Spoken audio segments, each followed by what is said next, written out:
Welcome to Hurrdat Sports Radio. Swung on, and that is absolutely blasted. How far will it go to left? Gone. And Arizona gets another, thanks to Lourdes' 15th of the season. My goodness. Pitch swung on, lifted high and deep to center, though. Look out. Watch out. Rojas. Whoa. Gone. Home run. Ho-ho-ho. McCann drives it. Left field and deep. Way back there. And that baby is long gone. Into the second deck. James McCann, he comes back to Queens, and he delivers a two-run shot. What a blow. Swung on, and that is absolutely blasted. How far will it go to left? Gone. And Arizona gets another, thanks to Lourdes' 15th of the season. My goodness. We got to come out of the games with an advantage in the net. When you look at the punters, like if we're gaining, 40 yards a punt, then, this is a Tom Osborne thing, right? So Tom wanted to, and we want to gain 40 yards on a punt. And we want to have 30 yards that they're gaining on the punt because of the combination of pressure on the punter and returns that we're going to have. So the formula that Coach Osborne, had set up years and years ago is still very valid today for us. So we have to win. That's a must for us, and that's a goal that Coach and I have been talking about. We've been talking about it since last December. So we have got to do a better job of that. Good morning. Welcome into Hurrdat Sports Radio, AM 590, ESPN Omaha, ESPN Tri-Cities. That's DB. I'm Ravi, Lulla. What's up? What? You're really close to your computer right now. What's happening there? Oh, I was just stretching. Oh, you a little, Hey, a little low back tightness? do you think they're trolling us? With what? All the Coach Osborne references. I think he's trolling. I was actually thinking about that. It's funny that you mention it. Guess what? I'm over it. Me too. I'm over it. I I can say that. Like, I don't need it. You can say it more than I can say it. well, I would be the one that people think shouldn't say it, but I'm over it. Like, I love everybody. No, like, you don't have to do that. No. Lots of other people understand Football. net punting. Yeah. Net return, special teams. Bill Snyder. Yeah, like, Kirk Ferentz. I'm just kind of like, okay. So there's a thing I wonder about this. What? Because there has to be a reason. This isn't really a coaching staff that does things for no reason, right? Or am I thinking about it too much? Well, it depends on what you say next. Well, so I'm By the trying way, to. Good morning. Good morning. How you doing? It's a nice T-shirt. Thank you. It's from our friends over at Charlie Hustle. I may start to wear more Nebraska stuff. Yeah. Probably. Well, I mean, your kid plays there, so that Did you forget about that for a minute? No. I'm just not ready to be a full-fledged fan. Yeah. Because I don't want. I mean, you don't like the irrationality that comes with it. I will never be irrational. I know.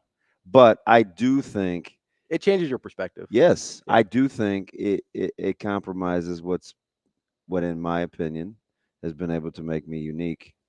Sure. Throughout the last 20 years being in the media with this program. It is kind of funny because you do root for the program. 100. Yeah. But you're not a fan. And I think that's where people get confused sometimes. People. I mean, you love the university as much as anybody I've ever met. Yeah. Yeah, and you want the university to do well as much as anybody I've ever met. But because you don't think like a fan, people are like, oh, man, he doesn't like Nebraska and whatever, and he hates his alma mater. And it's like, no, that's not a real thing. It's not. It's just because he thinks about it differently. It's not. Because, again, you like getting it right. That's the thing. Yeah. Right? It's like, but anyway, this first segment isn't about me. No, but I did want to touch on the Tom Osborne thing for a second. Hey, shocker. Steelers depth chart on ESPN at 7:04. It's the only quarterback battle in the league. Stop talking about the Steelers. Surprise. Why Shut up, Shane. Why does it bother you so much? Because I'm sick of seeing it. Do we have to see it every day? Like, it's not any different. To this day? It's still murky. It's still cloudy. It's still sucky. Maybe something happened at practice yesterday that they're just like, we have new information. I got new information. All right. What do you think they're doing? Well, so I'm wondering if they're, I mean, I assume there's a reason they do it. Maybe there's not. Maybe they just willy-nilly, free for all, are haphazard. kind of, well, I was going to say more, maybe enamored's the wrong word, but I could understand if you're a coach or a person of a certain age, somebody involved in football of a certain age, how Tom Osborne would be sort of this mythical figure. Yeah. Yeah. Mythical figure is a good word for it. And so you're like, okay, this guy's got 3 national titles and one of the greatest runs in college football history. Like, obviously there's something to be learned. Pretty brilliant mind. Yeah. Like, obviously, like a great football mind. Like, you know, you sit there and you certainly don't want to alienate somebody that everyone else in the state still reveres so much, and that has no reason to be alienated. But I also don't know that you need to pander to those people who do still hold him in such high regard in the rest of the state. Maybe for me, it's just pander is the wrong word, but I think it is, but I'm not. Listen, to each his own. But anyway, you know what? This is just me. This is why I struggle, because if Coach Osborne came to see me 3 days a week, I would almost never talk about football. Sure. Right. So I look at it like I would talk about like. You think there's other value you can get from? Yeah, just cool things I want to know, man. Like, hey, like there's lots. Like right off the rip. This is shallow, no pun intended with the water. But I would I want to learn how to fish. Yeah. Or, hey, what were some of the keys kind of keeping the family together when you were gone a lot? Like if I ever had a job you know, a job change or whatever, and I was going to there are just lots of things that I would talk about. Yeah. And so I kind of look at it like that. Like there's better things you could talk to him about. Yeah. That's fair. In my opinion, better. Yeah. Because more valuable to you. Because I know pretty much. I mean, he told me for 5 years philosophically how he felt about life in football. Yeah. So it's like, man, I've heard that so that's how I look at it. I'm not saying like to consume the information, you shouldn't consume it. I'm saying I've heard this for 30 years. Well, and that makes your perspective a lot different than theirs as well. 30. Yeah. Right. So, and plus like playing special teams and being a part of the stations and how to do that is so drilled into my head. It's like, tell me something else. Yeah. That's kind of my perspective. Let's talk about something else. Yeah. Yeah. Now they don't have the 30 years that you do. I know. With Coach Osborne. That's why I have to practice what I preach, right? Like I have to be able to look at something from someone else's perspective. Yeah. And see what the deal is. I just hope they're not doing it or it's not being said to validate what they're doing. Right? If it's for inclusion, sure. Which I know is a dirty word, especially if you're at the university. No more. Bye-bye. No. The D word they got more mad at, but I don't know. I woke up this morning. On my mind, it was state on freedom.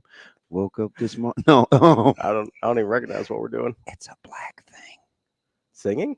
No. Oh. Wow. I don't even recognize what we're doing. Foolish. Where I just was like, But I did like the other. I'm just trying to parse through information. You did put it in an interesting way where I'm not sure I cut my knuckle punching the wall. Don't do that. Don't punch stuff. It's not great. Just seeing if I could use my left hand, but keep going. Not well. Carry on. I do think there is I think the using Coach Osborne as justification for what they're doing is what I'm afraid they're doing. Like I hope that's not what they're doing. And I'm not sure I had the words for it until you put it that way, but I think that's what it is. Because I think a lot of people will kind of point to T.O. and be like, hey, if he says it's okay, it's okay. And like, yeah, he's obviously an incredible mind, and he's got great ideas about certain things. And you know what else it is? Ideas I disagree with on a lot of other things. But you want another what unclean little secret?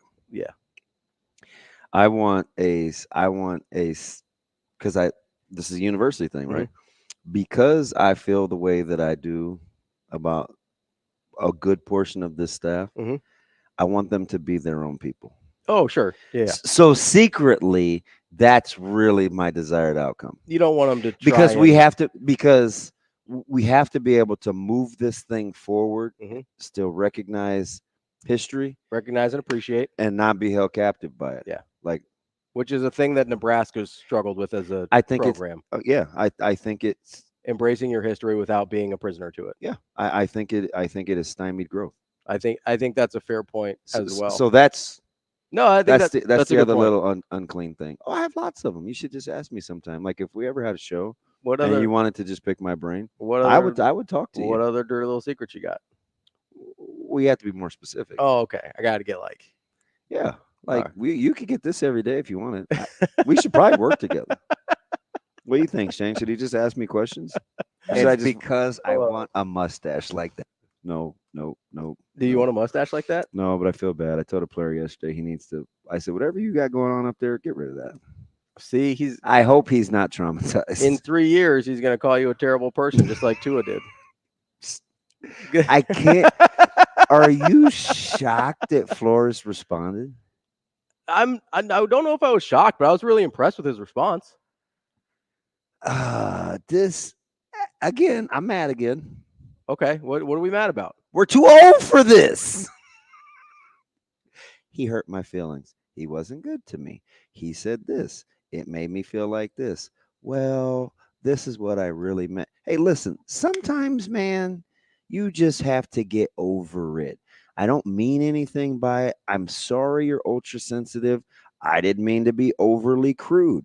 What I'm saying is, let's give a little grace here. You understand that there are things that I need to bring to this job that are unique. Mm-hmm. I understand that you have things that you bring to this job that are unique. I appreciate what your little dynamics are, just like you have to understand and appreciate what my dynamics are. Mm-hmm. If at some point like they don't always mesh, do I have to explain it every single time, or can we just move on? I mean, I understand your point. I do. Right? Like I do. So he was also asked the question. 100%. So I think that matters. Okay. So it wasn't unprompted. But you're very good at going into character real time about if somebody asks you a question and if you feel like you don't like the way they answered it, what you would say. Yeah. Sometimes you'll even do voices. Yeah, I do sometimes. Yeah. Hey, listen, man. I wish I maybe was about ready to do a Tua voice right there. I wish. Tua. It's a different person. She does not play quarterback for the Dolphins. Yeah, I don't believe a word she said either, but I mean, all to each their own. Anywho, I'm just like, please let this be one day of this and move on. Yeah. Well, so I think there was definitely a better way for Tua to answer the question without it. Because what happened? We didn't even know how to receive the information. We just took it and it turned into this thing, and it's like, cool, man. Well, not just that, but I also think he has to recognize, and this is the part that I guess bothered me. I mean, I'm kind of just assuming the conversation is happening, and I'm not getting into the why is this conversation happening. Mm-hmm. But once the conversation is happening, I think Tua could talk about how he receives the coaching better from Mike McDaniel without calling Brian Flores a terrible person, right? Like both of those things can happen at the same time. Like we're just cool with that. I mean, I'm not cool with it. Like I had a problem with him calling him a terrible person. I was like, wow, really? Like that's where I was going to do the Tua voice was don't like it would have been really easy to just be like, hey, Coach McDaniel's style. Yeah, we just glossed over that. Like who are you to call him a terrible person? Yeah, no, I know. Also, the thing, and this goes back to one of my pet peeves, is it felt like Tua was not taking any responsibility for that situation, right? It was all, Coach Flores was so mean to me. He didn't like me. He's a terrible person. And maybe his coaching style wasn't a good fit for Tua. Maybe he did cross lines in terms of how he treated Tua. I don't know. What I do know is Tua is probably in a different place his last couple of years in the league than he was his first couple of years in the league, right? Like he's probably grown as a person too. And to not acknowledge that as part of the factor in what happened here, I thought was immature and short-sighted. Yeah, because some of the unintended consequences is like, hey, Mike McDaniel, you're the pour some sugar on me guy. Are you getting on him when he's 1-6 against teams with a losing record? Yeah, like do you get on him when he does something? You know what I mean? Like to? you just open up all these other things. Yeah, because you can't get your feelings in check. Yeah, right? Or that you weren't in a place when you came into the league to be able to handle hard coaching. You know, it's like, I mean, he played for Nick Saban. You're telling me Nick Saban never got after him? And here's the deal, right? Like ever? Let me just get you. You want another unclean secret? Let's do it. It's like Daniel Jones being in New York, right? I had to listen to a talking head yesterday say, "Hey, how often can you hear that you're not supposed to be the guy?" I don't know why we got that Union Omaha thing now. It can wait for a second.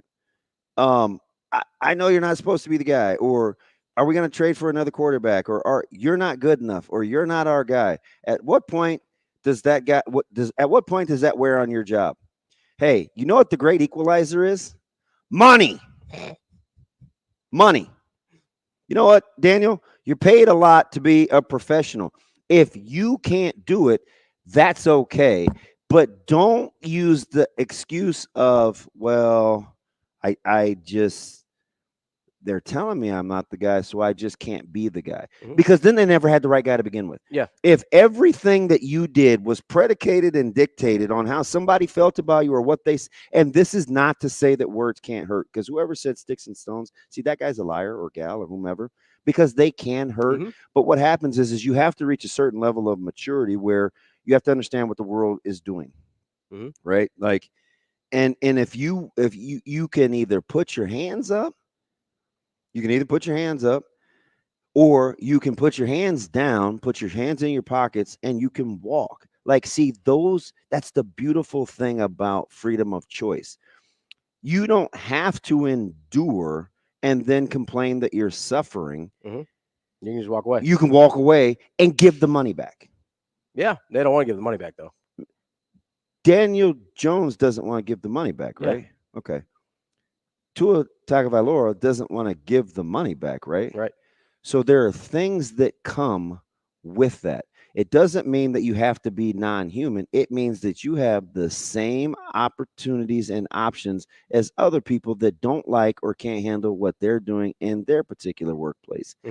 You can take your little happy behind on out of there and walk. But we can't walk around and apologize for having expectation levels, and then we call people things because they think differently than we do.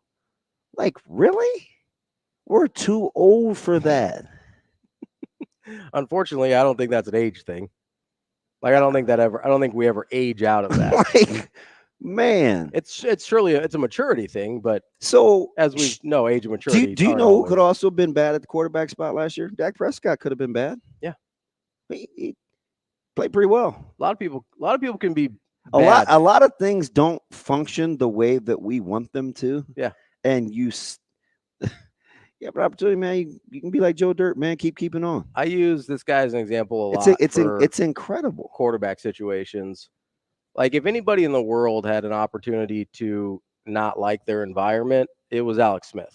If you're going to pay me $180 million to be quote unquote miserable, yeah, and I'm going to take your money, do you know what I'm not going to complain about? Being miserable. Being miserable. Yeah. Well, and that's, I mean, that's fair. Does that make sense? Like, no, at the end of the day, that's what I'm saying. No, and I get that. I do. I don't want to pretend like there's not situations where coaches have crossed a line where it's no longer a thing. They do. Like no longer something you should have to endure. 100%. It doesn't sound like that's what happened with Tua and Brian Flores. Obviously, I don't know. Oh, but you're right. There is a. You know who would have a. You know who could whine and moan? Who? Daniel Jones. Yeah.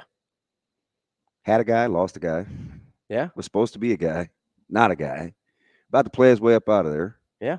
Coming off injury, similar to Tua coming. And it's not to compare one to the other in terms of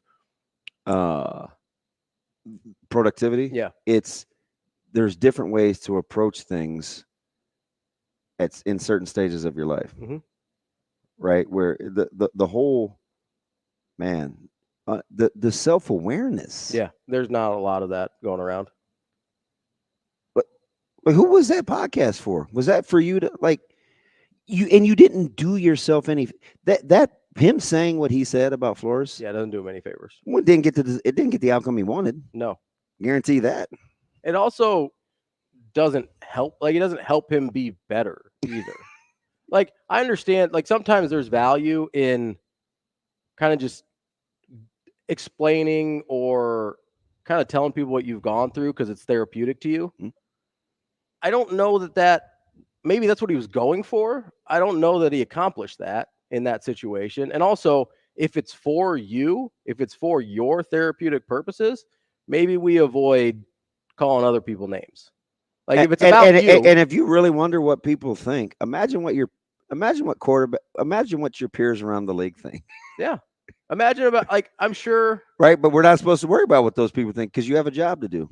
But you didn't want to do that but you worried about what people thought when it was your head coach, or you worry about what people thought. Maybe that's different. Well, maybe he still worries what he thought. He just likes what his head coach thinks. He just likes what Mike McDaniel thinks more than he likes what Brian Flores thinks. Yeah. I'm not partial to, I don't know. Maybe it's because I want Minnesota to be good, but I also want to see Tua be better than his critics think, right? Because I'm one of those guys that's like, we probably need to stop hating on this guy because he's been pretty good. And then you give me that look, but everybody does. Yeah. Except for my 3 Dolphins fans. That's kind of you're right though. That's kind of the look when I hear Tua and they're like, oh, I think and I'm just kind of like, maybe. Right. So it's like, and that's fine. I don't have a good reason. I've been open about that. When you ask me about Tua versus maybe Goff, it is 1-6 against teams with a winning record. Maybe, like, it's just when I see it, I don't look at Tua and say that's a dude I feel good about. I just don't. I don't know what it is. Sure. I look at Jared Goff I would look at you differently if you didn't think that about guys that are actually good too. So I don't know where your line of demarcation is. I don't either. It's a gut thing. Hurts can't play and it's a gut thing. I didn't say Hurts can't play. I just don't think he's going to a Super Bowl. Even though he's already been. I'm going to another Super Bowl. Oh, there's a lot of guys that can play that don't make it to a Super Bowl. Not bad. Well, wait a minute. Like Lamar can play. Wait a minute. I thought that's what made Aaron Rodgers average because he's only won one. I didn't say he was average. I said he should have won more than one because he's not average. Oh, there's a difference. Listen, I know it's hard to keep up with my train of thought sometimes, but it's a lot of flock going on. You just want to write it down and give me a manual? I mean, I would if I could. To stay up with Ravi. Here, DB, read this. It's not going to look like an outline so much as it's going to look like some sort of chaos theory map. Yeah. Like, that's what it's going to be. Look at like in my head a little bit. Because they got a chance to be, I'm going back to the Miami. fence. Yeah. Like, they got a chance to be really dynamic. Yeah. And then I don't trust it when it gets to the playoffs. Do you know what I have to hear? Oh gosh, look at their weapons. But Herbert can't be good because you know what? He doesn't have any weapons. Like we don't know what. Sometimes we don't even listen to ourselves. We just We don't know what to do with Brock Purdy because he's got too many weapons. But now he's not going to have Ayuk. So what if he's still good? Like, what do we do? Tua can play. Yeah, it's fine. Just stop talking. That's fine. He can play a little bit. He's better than you give him credit for. I don't think he's not good. I just don't trust it. I just look at it and I don't trust it. I know. That doesn't mean doesn't mean he can't play. Which means I have this visceral reaction to him that I don't know what it is. You want to give me that paintbrush I tried to paint you in the corner with? Give it back to me. Squiggling out of there. That's DB. I'm Ravi. We'll be back with more Hurrdat Sports Radio coming up next. We will be back.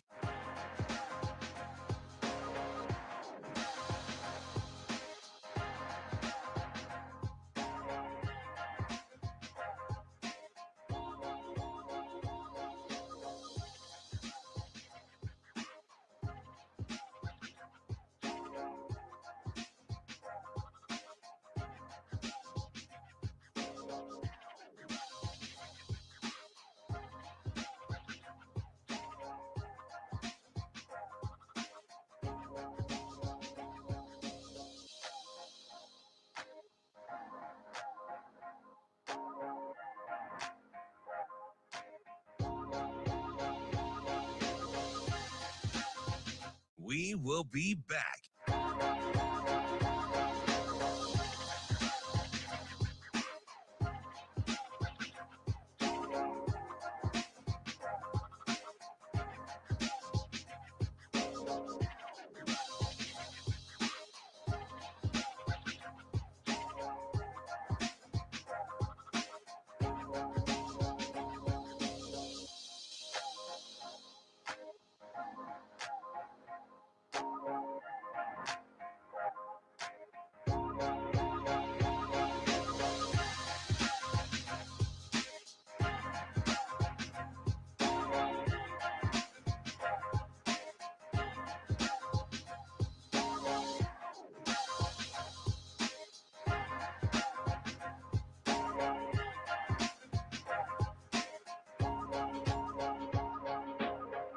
We will be back.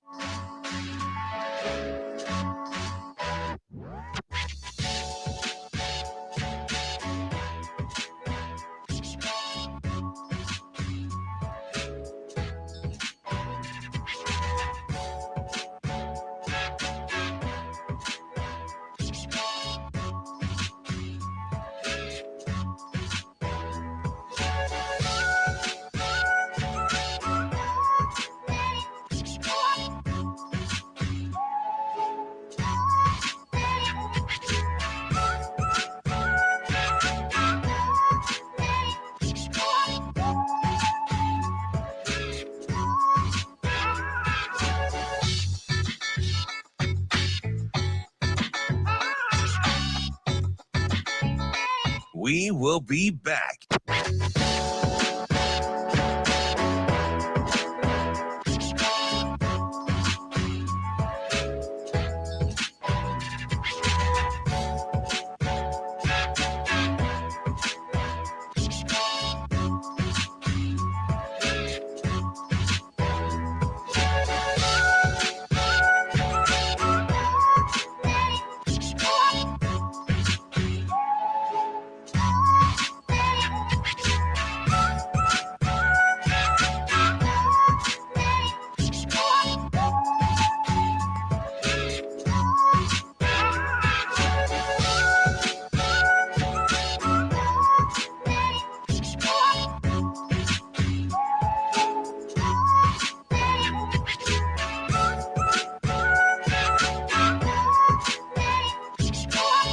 We will be back.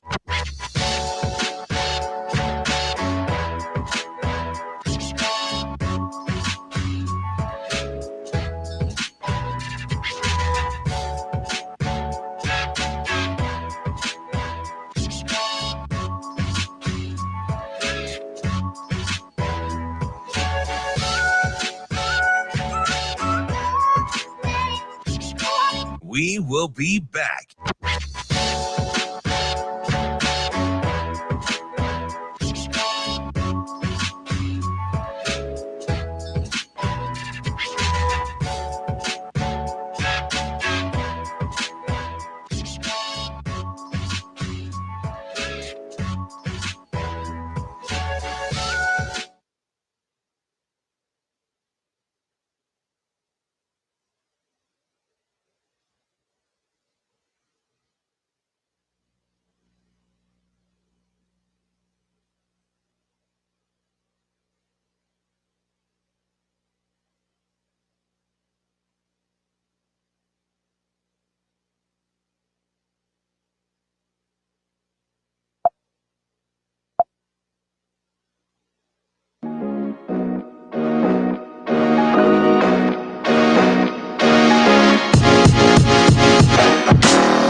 Welcome to Hurrdat Sports Radio. I don't care who you are. You could be the president of the United States. You have a terrible person that's telling you things that you don't want to hear or that you probably shouldn't be hearing. You're going to start to believe that about yourself. And so that's sort of like what ended up happening. And it was, I mean, it's basically been, 2 years of training that out of not just me, but, a couple of the guys as well. That hit me in a way that I wouldn't say was positive for me. But at the same time, I've got to use that and say, hey, how can I grow from that?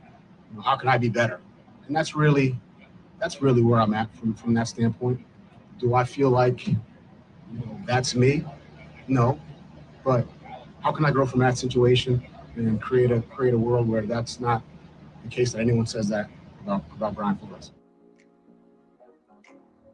Welcome back to Hurrdat Sports Radio, AM 590, ESPN Omaha, ESPN Tri-Cities. That's DB. I'm Ravi Lulla here at Hurrdat Sports Bar and Grill. Coming up on the show today, we've got Brian Christopherson, Husker 24/7 at 8 o'clock. We've got Kevin Sjuts at 8:30 from 1011 News in Lincoln. At 8:45, we've got Brian Howell, who covers Colorado for Buff Zone. That should be an interesting conversation. And then wrapping up the show at 9:45, I've got some special guests. Jennifer Karson-Strauss and Maddie Rundett are the directors of the Nebraska volleyball documentary coming out on ESPN on Sunday, the 25th. We're going to talk to them at 9:45 about that documentary. DB and I had a chance to take a look at it a little early. We can't give away too many spoilers, but What you looking at? Interesting. I don't know. It was. I think Sam said this on Monday. It was not what I expected. Yeah. And so I'll be interested to talk to Jennifer and Maddie at 9:45 about kind of how the direction of that came together. I think that's an interesting. You had a little bit of a furrowed brow. Well, is it furrowed? Because we definitely don't want you furloughed. No. I tried that once. It ain't good. Just telling you. Furlough's like, yeah, you don't want that. That's not great. No, you're exactly right. I know. Hey, what up, Coach Sat? I have a question. So, do you believe that if people said 2 years of bad things about the president, that he's going to concede? No, I don't believe that one bit. Because guess what? They say that for 4 years, and then they say it for 8, and then they run again anyway. Yeah. And I mean, who universally agrees on what the president is doing? Anybody? No. Anybody? You get to an approval rating above like 40, and people are like, "Wow, doing pretty good." Like, why that analogy? I don't know, because he's not clearly doesn't thinking. really know what he's talking about. Yeah, right. Also, like things you don't want to hear are usually the things you need to hear the most. Yeah. I mean, in most cases. Yeah. And then you heard him kind of catch himself in real time, and he goes, or like things you shouldn't hear. And it's like, well, what shouldn't you hear there, Tua? It's just weird. Like, it was strange. It was really strange. And the thing that I'm probably the most head shaky about is I want to cheer for the guy, but yeah, now I'm like, you don't really want to cheer for the guy, man. As a guy who was already iffy on Tua, that didn't help for me personally. That didn't help. Like, now I got to look at all these games under 50 degrees differently. Yeah, like if he's going up against Burrow or Mahomes, I don't feel good about that, knowing that that's what rattles around this guy's head. Yeah, I don't know what. Can you imagine a world in which Joe Burrow says something like that? So, and why did I gravitate towards Flores? I know you said it's because he sounded like the adult. It's yes and no. He's shocker. I liked it because he said something I would say. Okay, what's being said about me, and how is it useful? Yeah, I like that he did. Because isn't that what everybody has to do at some point if you want to be functional? Who's going to say everything that you like all the time? Yeah, almost no one. No one. Yeah, pretty much. And if they do, they want something from you. Yeah. If they just probably not what you call authentic. Yeah. But maybe that's why some of us couldn't handle the chasing 3 stuff. Yeah, probably. I think there is a lot of people out there that the things they don't want to hear are things they just avoid hearing. Yeah. Like they run away from things they don't want to hear. Mm-hmm. And the reason I liked what Brian Flores said was he took responsibility for whatever he could in that situation. Yeah. What my baby, right? What could I do differently? It's my 1% rule. What could I do differently to affect the outcome? What was my 1% in that situation? Yeah. Well, and that's what Brian Flores was doing. Oh, well, that's a great That's question. not what Tua was doing. That's a great question. And now when Tua has to go play somewhere in the playoffs against somebody I trust more, that's going to be rattling around my head now too. Rattle, rattle, rattle. Just be like, oh, this guy's a baby. Well, I'm a big Elvis guy, so it'll fit right in. Shake, rattle, roll. Yeah. More the music, not necessarily as like a person, you know. Whatever. Made the playlist. That's it. Listen. It's a goat. Me and my grandma used to listen to Elvis. It's incredible for a 37-year-old. I like listening to Elvis. I don't know what you want me to do. We had 9.5 hours. Yeah, it wasn't all Elvis. There was only a couple in there. With you driving 12. We got He's got a lot of albums. You could have listened to Elvis the entire way. We didn't. I told you this was not a day for us to be tinky footing around, man. We're like, I mean, the guy's got like 400 you songs. You come real or you don't come at all today, all right? Correct. Yeah. Well, he said, considering the Dodgers came back from behind, that was coming correctly. Yeah. Yeah, man. Hold off these Diamondbacks. What are they like 22-9 since the All-Star break? Yeah, Diamondbacks are rolling a little bit. Yeah, I don't need to hear that. Well, just saying. Is that you don't need to hear or you don't want to hear How it? about because that's the difference we've been talking about this morning. Twins. Yeah. Coughing up the lead to the Fathers. The Twinkies. Can you guys hold up your end of the deal? I don't know who you guys are. No. I'm not a Twins fan personally. Nor am I a We're native. we're gonna talk to one at 8:00, so you better get your act together. Nor am I a native Minnesotan, Nope. as it were.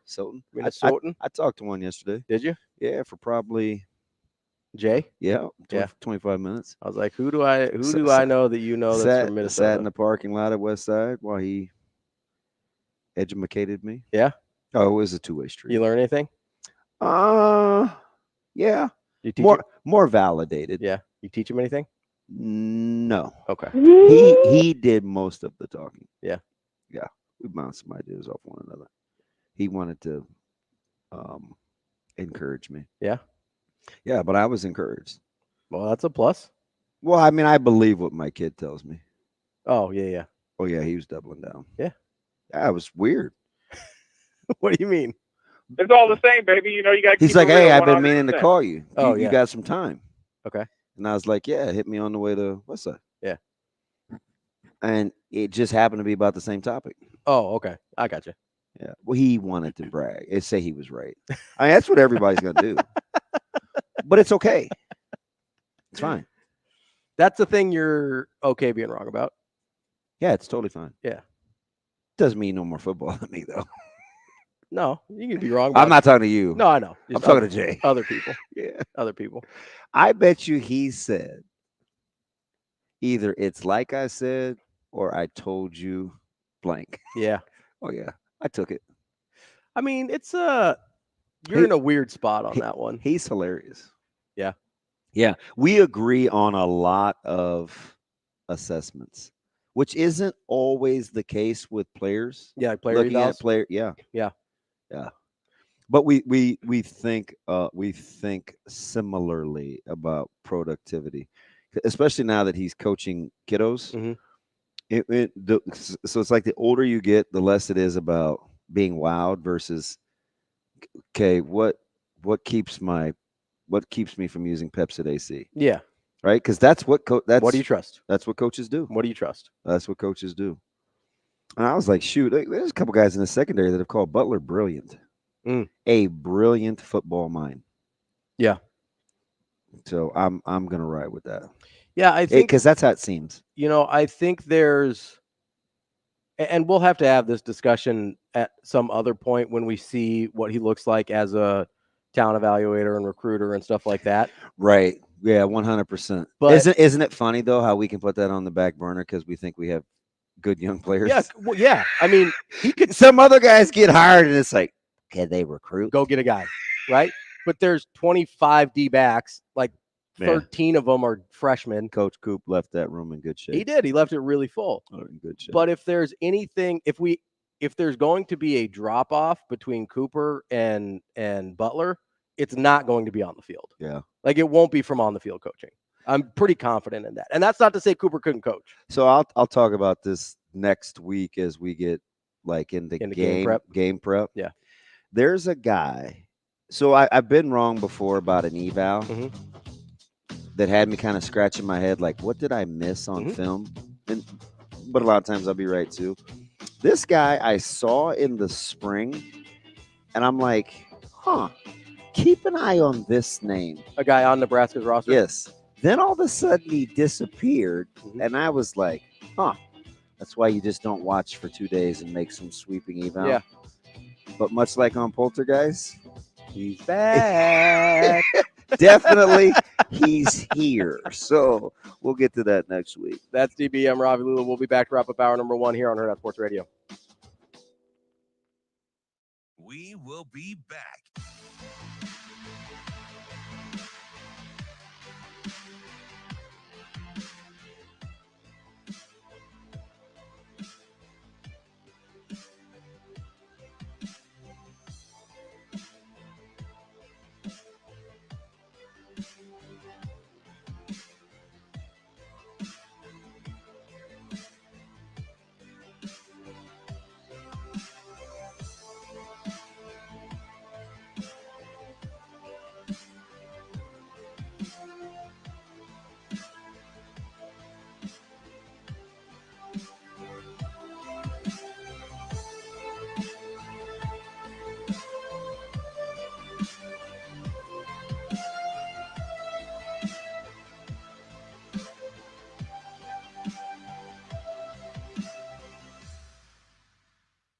will be back.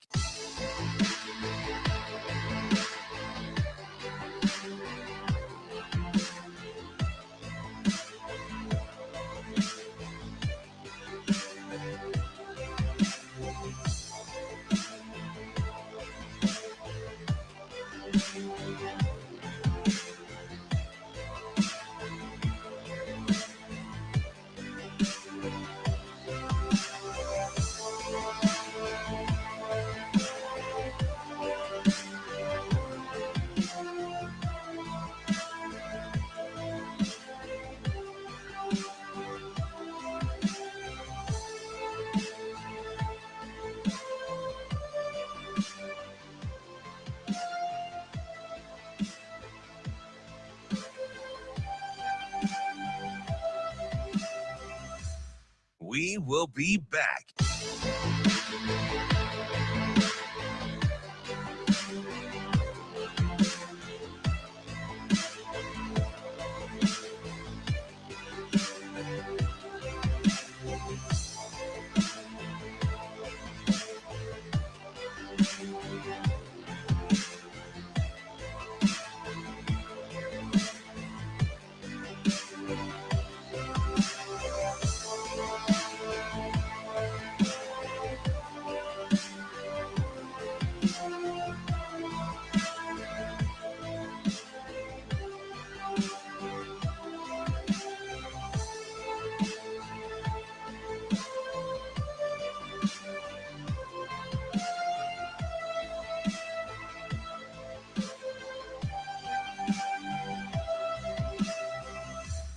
We will be back.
You're listening to Hurrdat Sports Radio. Oh yeah, definitely. Our bond has been amazing. Like on the field and off the field, our connection has grown a lot. I feel like that throughout these past few months in spring ball, knowing that it's me, John, Javen, and Steph, V9, Vincent Shavers. I'm sorry. With Dylan Rogers, that we all gonna need everybody in this room to compete. And since then, we've been holding each other to a high standard and making sure everybody know their stuff. So, the connection in the room is amazing, no matter who's on the field. Wrapping up hour number one here on Hurrdat Sports Radio, AM 590, ESPN Omaha, ESPN Tri-Cities. That's DB. I'm Ravi Lulla here on the Pillar Exterior stage. That was Mekhi Bear talking about that linebacker room. I almost said Brother Bear, but I don't mean the movie. Because I do say Brother Bear sometimes. That is I missed that one. Overrated. I heard it's got a good soundtrack, though. You big Phil Collins guy? Who watches cartoons for music? Like all those Disney movies had all the Disney songs. That was a big thing for people. Mute. Nobody want to hear. I tell that to Zoya. Nobody want to hear any singing. Says the guy who unprompted sings all the time. Man, I'm like Carter Nelson, baby. Why was she yelling at me that day? I don't know. Didn't she? She didn't want to be in the car, and she didn't want the interview going on. Shocker. That sounds about right. Particular. Wonder where she got that from. Her mom. Oh, super happy. Anyway, it's a great drop, Shane. Yeah, idiot. Super happy. Wow. So she never said that to me. Not about me anyway. Like listening to him talk and where he's been. See, that's an easy guy to cheer for. 100%. 100%. When I say about like his Left 4 Dead. Everybody's sensitive. Can I say Left 4 Dead? He was Left 4 Dead. See, I'm gonna be on this sensitivity kick for a while. Yeah, I've gathered. Well, it's just annoying, man. Yeah, it's political season and every. Well, I can't. But what do you say to people who feel like you brought some stuff in the show today? Hey, man, give them a hug. Tell them to move on, grow up. Anyway, I like how in the same sentence that, and I'm not even disagreeing, but you go, "Hey, don't be so sensitive, but go give him a hug." Well, like if that's what they want and like move on, okay, cool. But it's still gonna be tough out here now. People are gonna say things you disagree with. It's okay. No, it's all right. Yeah. But to see how far that he's come when he was darn near Left 4 Dead, man, those are the things like. That's why I get pretty excited about if the win totals can match what I think their strengths and skill sets are as a staff, like connectivity, communication, discipline, tough love. Yeah. Like all the things that I gravitate towards, like the sky would be the limit for them on the recruiting trail because their former players will end up being their best testimonies. Yeah, 100%. Like they just will. Because if you get, especially guys, go take MJ Sherman with you on the recruiting trail for sure. I especially if you get guys that end up being in the. I don't know if Bayer's an NFL player or not. Like I'm not, I'm not trying to get into that. But especially if you get guys that end up playing in the NFL that were probably never supposed to be there. Those are the guys you can be like, hey, like you can look at my recruiting ranking. You can look at where I came from. You can look at who I had offers from. And they got me to the NFL. Hey, did I tell you about, I won't give up the player, but the former player that Coach Rule had at Temple that got paid? And he messaged Coach Rule. He was like, man, nobody can ever accuse you of being racist, man. You got more brothers paid. Yeah. You got more brothers paid than anybody I know. You told me about that. Right? Yeah. Like, so that stuff breeds. I mean, because that's what people want, and especially it breeds loyalty. Yes, because at the end of the day, all this stuff that Coach Rule said ends up being true. Like that, it's not about the money that breeds the loyalty, right? It's about, hey, he told me this would be best for me. He told me to trust him. He told me if I did X, Y, and Z, he would get me to where I'm trying to go, right? And then when that happens, that's where because you took concept that Coach Rule is putting out there. You put it into practice because you trusted him. And then that paid off to your ultimate goal. So you saw the single-digit jersey guys, right? You know some of the stories those guys have to tell about even having the opportunity to wear a single-digit? Like take Malcolm Hartzog, for example. Wasn't always everybody's favorite. No, playing out of position. Right? Some say sophomore slump. Some said, we heard it. Didn't change the way that he thinks, right? Or the way he operates. I'll ride with that guy, right? You saw Deshaun Singleton. Another guy that was pretty much Left 4 Dead. Yeah, so who tabbed? Was that on Fish's tab? Who brought Singleton in? Yes, that was pre-Rule. That's Fish, so right? Fish, yeah. That's a good find. Yeah. Because I think Fish was a guy that thought really highly of him.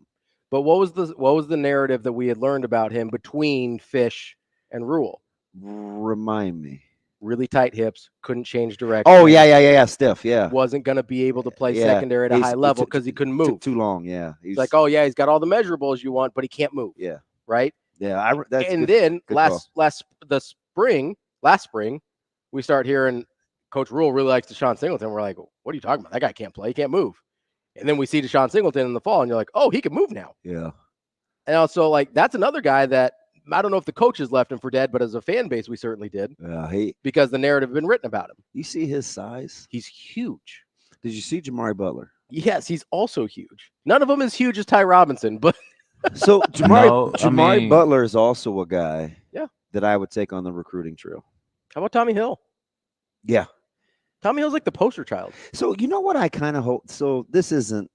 Do you know what I hope? You know why I don't all the way like chug, drink Kool-Aid? Why is that?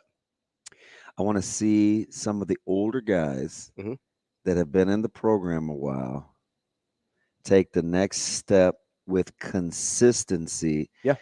That had some other habits. Like, have you been there long enough to shake X, Y, and Z? Yeah, to not only break the old habits, but establish new ones. So there's lots. T. Hill's a guy that I'll watch close.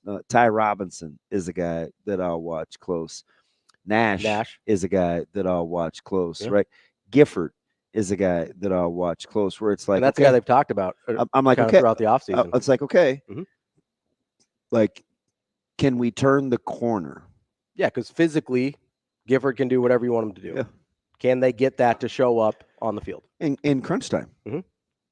Right. So that's the interesting part of how long do I have to be around you to pick up on some of your habits and qualities that will help me be better, that offset like forever maybe some bad. Yeah, so it took me a while to be around Coach Solich to ditch some of my bad habits. And I would say, like, if I'm keeping in one, like, I would say more than 2 years. I was going to say no less than 2 years. I mean, like, I think it's 2 years for sure. It seems like an eternity. Yeah, especially in college, right? Like, that's half your time. I'm like, I know better, but I'm pressed. I think I'm going to revert.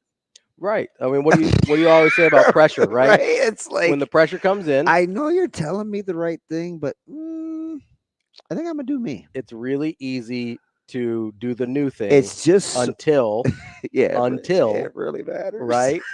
Until you get back into a corner, and then you turn into whoever's. I'm curious about that. Yeah, because there is no magical time frame. No, it's gonna be different for different guys. Yeah, like it might be faster for Gifford than it is for, and it depends on what you're trying to minimize and maximize in a person, right? If a guy was supposed to be something, but he hasn't really had a chance to let it materialize, he may come around quicker.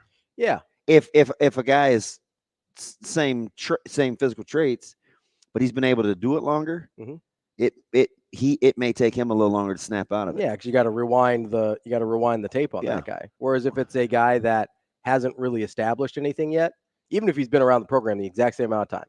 That was the number one positive. I felt like, all right, if I'm going to polish a turd, right? Like, if Coach Coop's going to resign, what do I want to be the quickest transition?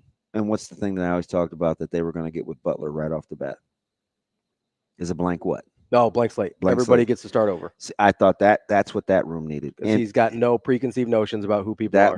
That is exactly what that room needed. You don't have any cred coming in because of what you've done, and you don't have any grace coming in because of what you've done. You just are right here. So the guys that are going to play are just going to be the guys that are playing best. Man, whatever, right? Yeah, there's no preconceived notions. And one of the guys that we'll talk about next week is the beneficiary of a clean slate. Yeah. Well, and that's, I think you do. I mean, we saw that with, Bayer's a guy that was like that. That's why obviously to land the plane was Bayer's a beneficiary of that. Yeah, because the Dvorak, White, the whole staff came in, had no preconceived notions about Mekhi Bear. Well, and you saw that a lot last year, where guys that... Well, look what Tony White thought. He had to do it with that defense and Coach Knighton with the D-line. Right, like... Guys that we thought the book had been written on, a lot of guys, for good, for bad, for mediocre. That, and mostly, let's be honest, for bad and mediocre. Like, there weren't a ton of guys that we came into last year being like, oh, we are excited about them as returners. Did anybody in the single digits surprise you? I don't think so. I got one. Okay, we can ask BC about that. I got next. I got one. I'm trying to think. And maybe there's a backstory. Okay, we'll get into that because I don't know who you're talking about off the top of my head. He didn't get one last time. No, you're talking about the guy that didn't get one. Yes. Okay, I was talking about the 10, and I was like, I don't think really anybody in the 10 surprised me. We'll get to that and much more as we talk to Brian Christopherson from Husker 24/7. Coming up next.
will be back.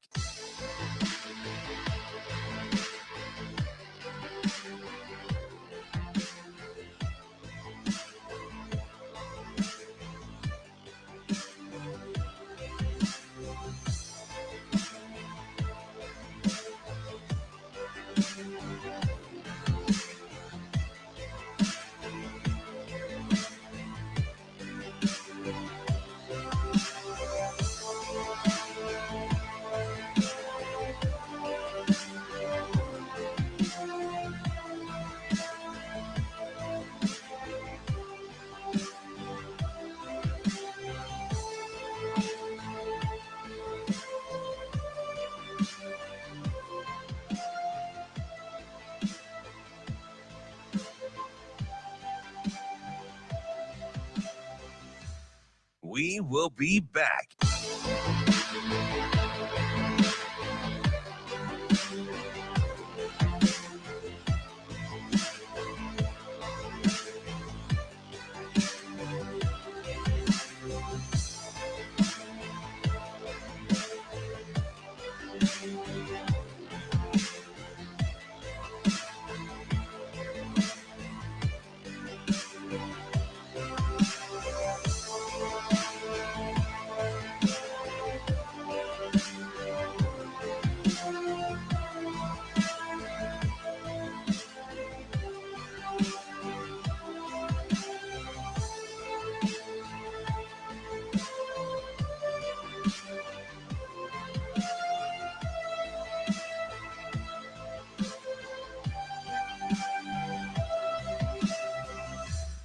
We will be back.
You're listening to Hurrdat Sports Radio.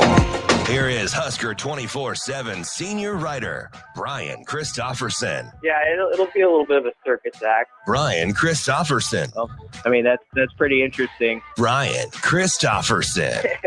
I kind of enjoy that. Here is Brian Christopherson. You know, Brian's kicked off too. So the kickoff thing's a totally different conversation because of Brian. So, you know, John's got a big enough leg to do that.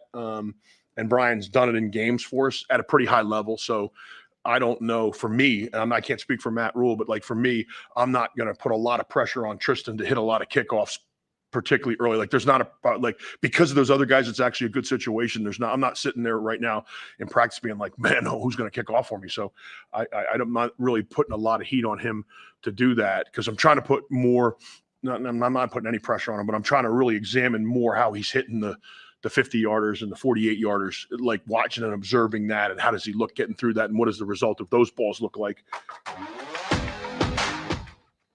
Kicking off hour number 2 here on Hurrdat Sports Radio, AM 590, ESPN Omaha, ESPN Tri-Cities. That's DB. I'm Ravi Lulla here on the Pillar Exterior stage. We're joined now by Brian Christopherson, Husker 24/7. BC, what's going on? Doing well. How are you guys? What's up, B, man? How are things? Besides, it's kind of mad at you guys coughing up one to the fathers last night. Like, can you just step on the gas and put those guys away last night? Yeah, that was rough. I was not watching. And then I looked down, and they were down 7-5 in the 9th inning. So I looked at the box score, and I was like, oh, okay, 4 runs in the bottom of the 8th. That's great. Yeah. So I got mad. Operation Poo-Poo. Yeah, you avoid watching it, so I shouldn't have been angered, like, because I didn't watch it in real time. But I still took a trip back to get mad just by seeing that 4 in the bottom of the 8th on the line. So yeah, sorry about that. Apparently, my fault. Apparently, Profar is like, I don't know. He's really weird because when he came up, he was supposed to be this phenom. Then he shows flashes, and it's like, I wonder who he really is. Yeah, I don't know. I just know that Stephen Okert was pitching to him, and I know who he is, and that's trouble for us. So. Fair enough. Did not think we would get a Jerks and Profar reference today, but here we are. BC, let's move on to Nebraska football here as our single digits got released. Any surprises for you, either on guys that were included or maybe guys that were excluded? I wouldn't say any big surprises. I caught the last 10 minutes or so when you guys Damon was suggesting maybe one that wasn't, and I could take a guess. BC, who would that guess be? All right, I'm not trying to get in your head. This is my guess. Yeah, it's dangerous, it's man. Scary. Don't careful. But I think I might get in your head with my guess. I would say Ramir Johnson. Nope. I got another. I'll give you another crack at it. Ravi, take a shot. Oh God. It is an offensive guy. An offensive guy. I assume we're excluding offensive linemen. Don't have to be. I don't want to whittle it down for you. BC, you're thinking while he's on the clock. My gut would have been guys that I'm not trying to get on your head because I've tried that before and it is scary. The guy I would have. Correct. So yeah, I was saying either Ben Scott or Fedoni. Correct. That one caught me off guard a little, but I don't want to start no trouble, as Bernie Mac would say. But it like that one kind of surprised me. But when I look at who got them, I don't really have any qualms with that either. Yeah, who'd you leave out? Right. You know what I mean? Yeah. If you're gonna get one, you gotta move one. It is the defense did dominate though. That was the one thing that was scaring me. Yeah. It tells you there were no wasted words about Jamal Banks, like from January on, where, Matt Rule just loved how he hit things here and how he was a leader and all that stuff. I mean, for him to come in as a first-year player and get a single digit, I know obviously he's got a deep resume as a college player, but that's pretty impressive. So, yeah, I didn't have any qualms, and not that I should because I'm not behind the walls. They see the stuff we don't, but it looked like a fair list to me off the cuff, and then there's one or two guys you can make a good case for as well. But yeah, it is interesting how it's defensive loaded. It fits with the theme. This is they believe they're top 10 defense, and you look at those guys, and we've looked at the stuff on paper all off season, and you kind of nod your head like, yeah, it should be that. So now you got to go prove it. All right, let's test your mental acuity. Look, we're going to get into the Rolodex. There were 3 offensive guys in total, but one was an honorary captain a year ago. Who were the 3 offensive guys in year 1? Single digits? Yes. One's easy because I'm at. Just take me through them right now. Okay, so Ethan Piper was the honorary captain. Yeah. Jeff Sims was a single digit. Billy Kemp. Oh, right. And Billy Kemp was a single digit. So it must be really, really tough for the offense. Yeah, I don't know. Isn't that kind of weird? And it's only year 2, so we'll see how it evolves. But it must be a very distinguished honor. Maybe a piece of it is the O-line. Like, even though you can do an honorary thing, guys sort of know that's not going to happen. Like they're not going to take that number, and so they mentally or whatever take them off the table. So you're eliminating 5 of the 11 right there. That could be one reason, but yeah, the Fedoni would be a good candidate, and Ramir. So those guys would have to be 11 through 14. If you were if you continue the rankings or whatever. Yeah. We're talking with Brian Christopherson, Husker 24/7. BC, as we heard from Coach Foley yesterday, and as we got into special teams a little bit, he took some responsibility for returns not being better last year. But how much of that, in your mind, is a schematic taught thing in terms of the aggressiveness that we heard the question asked about? And how much of it is, hey, you kind of just need guys back there that have sort of that ability that it seems like Nebraska hasn't put a lot of guys in that position lately? I think it's more the latter myself. I think it always comes down to, do you have that unique guy who, fearless is the word that always comes to my mind to handle that position. Pearson L in his younger years at Nebraska was obviously one of the crowning examples of that, where the first time he caught a punt in a game, you're like, okay, that's different. It's just the way he moves, the way he goes out of his way to field balls on the sideline. Like, I can still remember DeMornay Pearson L, and I'm using this to get to the current, against Michigan State in that game where they're getting blown out, and then they come back in the fourth. He returns one, and he goes all the way to the sideline to get it, on a ball that few returners would have even touched. And he just had that, I want to make a play. And so that's what you're looking for. I don't honestly know Garcia Castaneda well enough at that spot to know what that's going to look like. I would definitely believe he's trustworthy and is going to make sound decisions. I don't know about the electricity and if he's going to be a good guy as far as, making that first guy miss and all that. Ja'Cory Barney is really the wild card that really fascinates me, because he's got that, he's just got that swagger to him. Like, I remember after the spring game, he told us when the joking thing happened where he got tackled by the kicker, he said, well, I'll take one back against Colorado. And I thought, okay, that's just a dude who, he was like that as a recruit too. He's just give me the ball, make something happen. And so if he can hone in on those little details that you want about when to catch it, when to let it go, all that stuff, he might be tough to keep off that spot. I would kind of wonder. Yeah, it's interesting. I call those guys, it's Miami Vice. Between Shavers Jr., Tarver, and Barney, it's like Crockett, Tubbs, and Lieutenant Castillo, man. Those guys, their swag, kind of the mocks, the football thing, what they bring to the table is pretty cool. And those three they're thick as thieves too. But a really big thing not talked about as much is we always get caught up in, okay, how many return yards did they get? But just as interesting is, can you find that guy, or even if you use two return men, like I know they used to use, during Damon's on his team, they'd have two guys back there sometimes.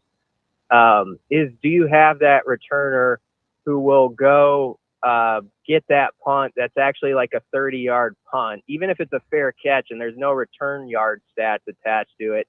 He claims it before it bounces the extra 15 to 20.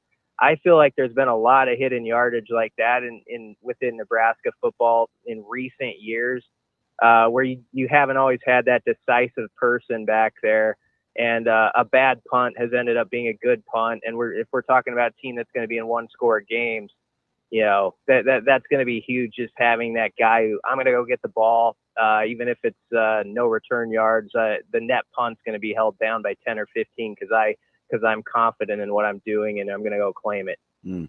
Brian, I don't think we asked you this question. We talked about it a little bit last week, but if you had to pick one area of special teams that you just knew was going to be good, punt returner, punter, or your place kicker, which one are you choosing as having the biggest impact? Easy. I can pick one that I want to be good. Like, I get to say this is going to be really good. Yeah, like you say, this guy's going to be good all year. We know it's good. Okay. Place kicker. If you could tell me you have a place kicker. That was mine. Yeah, if you tell me you have a place kicker that's going to throw a 14, a 16 out there or something like that this season, and once you hit the 37-yard line, you're in range. You feel like you got 3 points, he's going to make it. That to me is worth everything in this league. It's how teams that have just been a step ahead of Nebraska have sometimes functioned. I think of Iowa, namely, and that would just be a huge thing to cross off. So, I mean, I just think kicking has become. We see it in the NFL now. You've got to have that guy. And I'm not saying it's quite the same in college or not to that level yet, but in the NFL especially, it's like you have to have that kicker. It's like, okay, once you are on the 38-yard line, you're expecting points somehow. And that's where Nebraska has to get to at that spot. Yeah, where are all these guys in college that are in the NFL that hit like 58-yarders regularly now? They had to come from somewhere, right? Like where did these guys come from? Were they in college or – because I don't remember them if they were. They were out playing Aussie rules football. Isn't it crazy how if you get to the 40 in the NFL, you're thinking, man, they got a shot at points. Got to get points.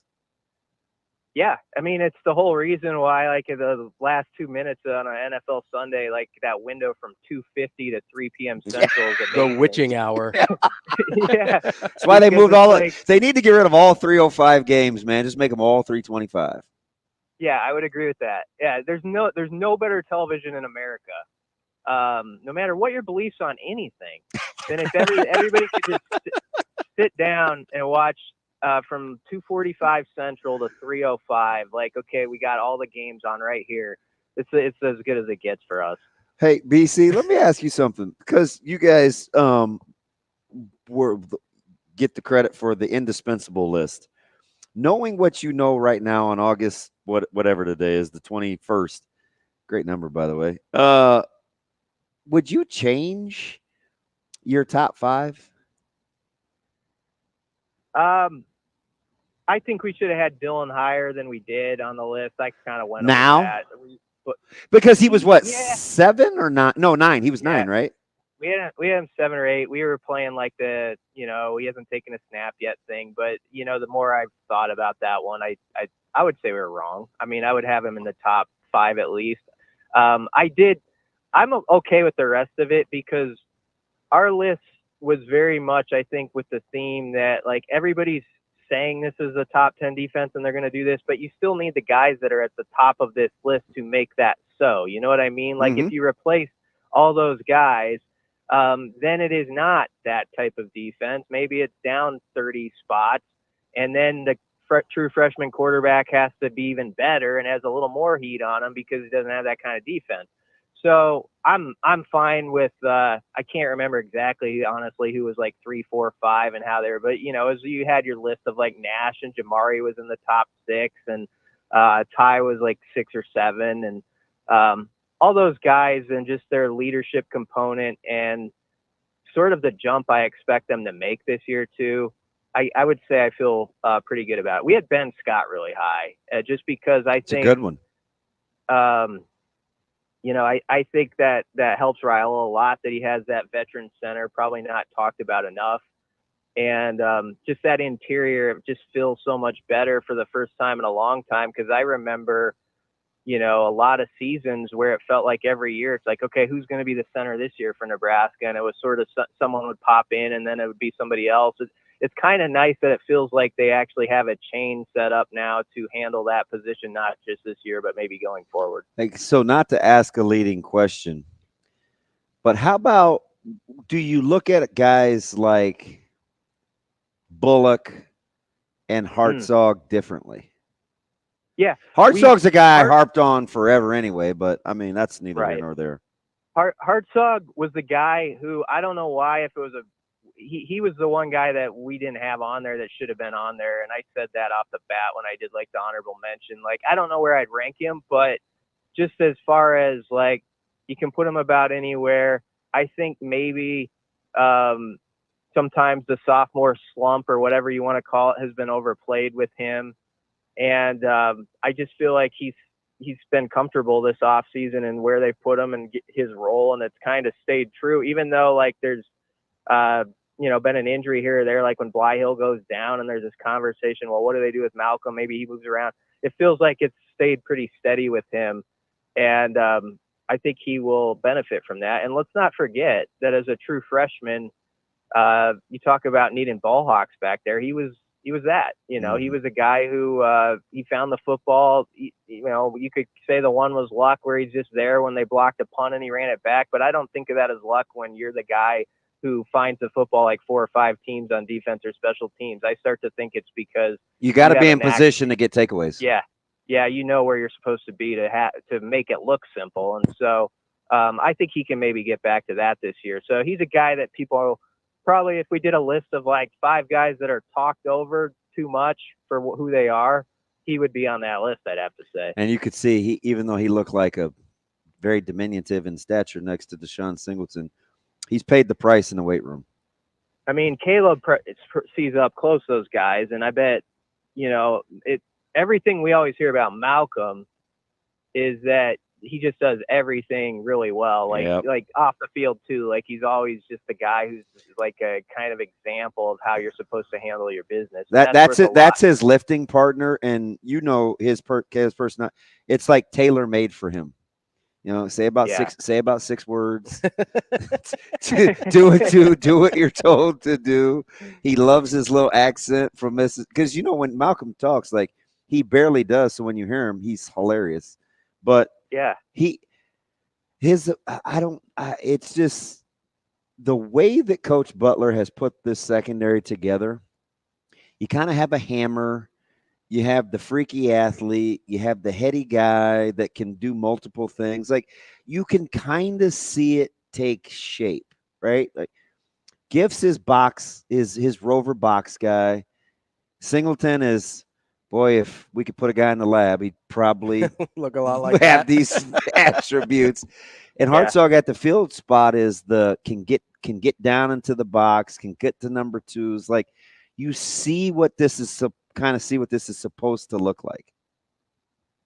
John Butler had to love, I'm sure he maybe looked at it a little bit before he signed up too, but when he got here, and it's like, okay, I'm going to give you all these young, talented guys who you get to build sort of to be the next thing. But also I've got this group of 5 guys that basically, you know, you heard Rule a few days ago. He said, I don't lose any sleep at night because of that. He went through all 5 of their names, you know, Buford, Hill, Gift, Hartzog, and Singleton. And I mean, when you think about it, that's as formidable of a top line crew of like in Nebraska's secondary as I think they've had in a while.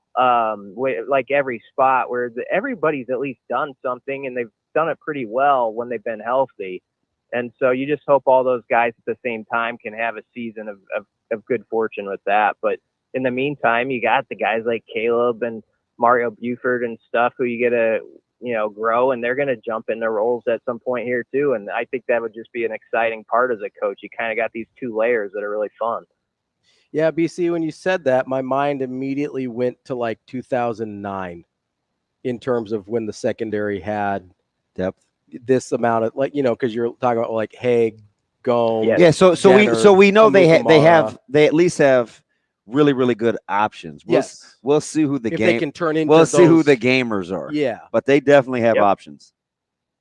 Yeah, and some guys got to come back for the full season from injuries and stuff like that. But yeah, it's a good setup, and I just think as far as like a first string goes, you'll trot that out for an opening game any day. Like any coach would take that, and then like I say, you get to develop guys who have a lot of talent and can obviously cover, as from what we've heard, pretty well. So it's a good place. John Butler, you know, I think he walked into a good room to, if you're going to do something with a short runway, he probably had the best possible setup to accomplish that. Yeah, he's not going to say more than 2 words to me ever, probably, especially since I'm in media. But he is rap. He's not like in Dvorak's neighborhood yet of like, or Satterfield in terms of like the whole crush thing. But man, is that guy smart? Like his football IQ is through the roof. Yeah. Well, I would expect that with his resume. I liked the thing I liked most about John Butler was when he did his interview and he talked about that part in your life where he's done like almost every sort of scheme. And he was talking about how Tony's is a little different. And it's like one of those things where you're in your 40s or 50s and you see something that is new that you haven't put your arms around and you're like, I want to learn that. Like, I want to challenge myself to figure that out at this point in my career. And I just like that he was really open about that. And then obviously what he can bring through his experiences to add some finer points to what they're already doing. It feels like a really good combination, and now we get to see how well it works. But there's a reason people are so optimistic about that defense, and they should be, because you go through the names and the coaches, and it feels like a group that isn't going to flinch easily. BC, we've only got about 90 seconds here with you, so I'm going to ask you to do a little homework for me for next week, okay? Okay. I want you to think about not all of them, but a lot of the guys that have gotten run in press conferences over the spring and fall. And then I want you to throw those to the side. And I want you to think about guys that you think might have an impact that we haven't heard anybody really talk about this year. Oh, that's a good one. Okay. Because I don't want to put you on the spot, because that's a lot just to throw at you. But that's something I've been thinking a lot about, and I'm curious to see what you think about it. Yeah, that'd be no problem. Okay. I mean, I could give you one or two. If you got one, if you got one off top of the head, let's hear them. I mean, I think I feel like everybody just, when they talk about tight ends, it's always just Thomas Fidone. I think Borkercher and Lindenmeyer are like key parts of that offense being really good. Smart just man. Dirty work stuff, and Borkercher I think is going to be a better weapon in the pass game than some know. I think Justin Evans for a starter is not talked about enough for how much the players around him respect him. You talk to veteran defensive linemen, they say he's one of the toughest guys to get off the block from. So those would be a couple, but I'll do my homework and see what I can come up with. I appreciate that, BC. We will talk to you again next week. Great stuff as always. Yeah, thanks for having me, guys. You got a couple, don't you? I do. That's Brian Christopherson, Husker 24/7. Are they newbies? Some of them, yeah. I'm thinking more like guys that aren't known starters. Ooh. Those are the guys that I'm thinking about right now. I want to play. Because the known star, I mean, it's your show too. You can play. I need permission. Hey, DB, maybe you should think about that for me too. We'll talk about it later, okay? Okay. We're going to talk to Kevin Sjuts coming up next. We will be back.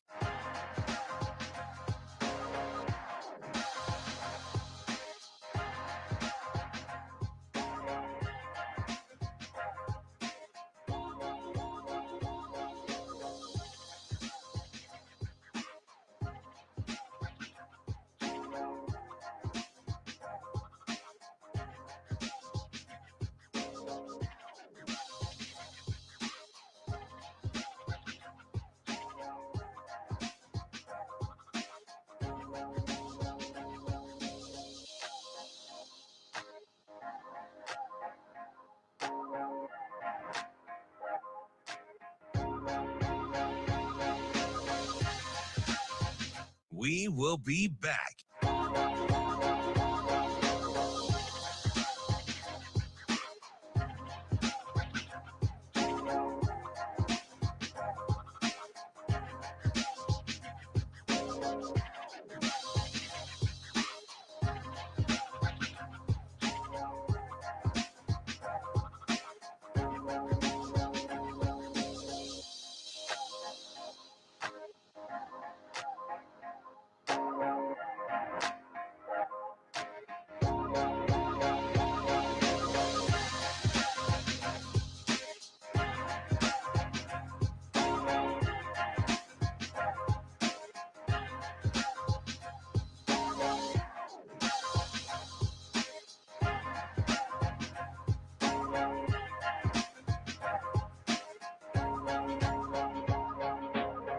We will be back.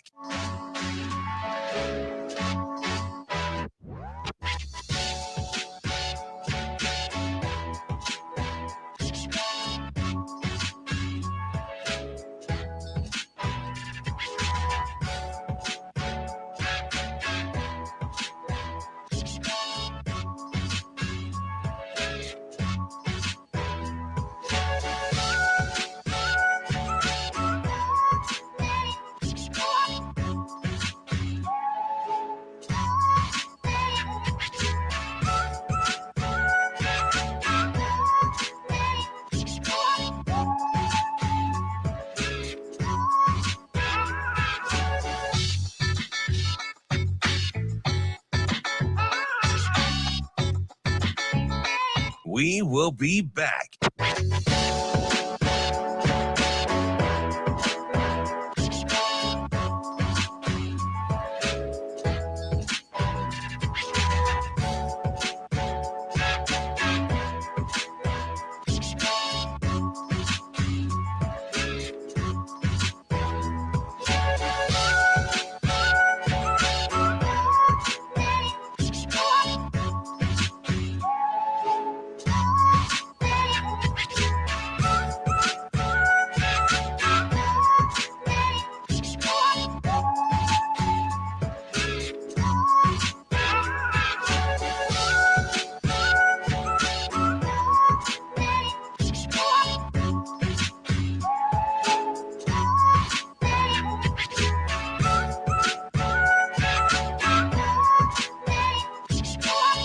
We will be back.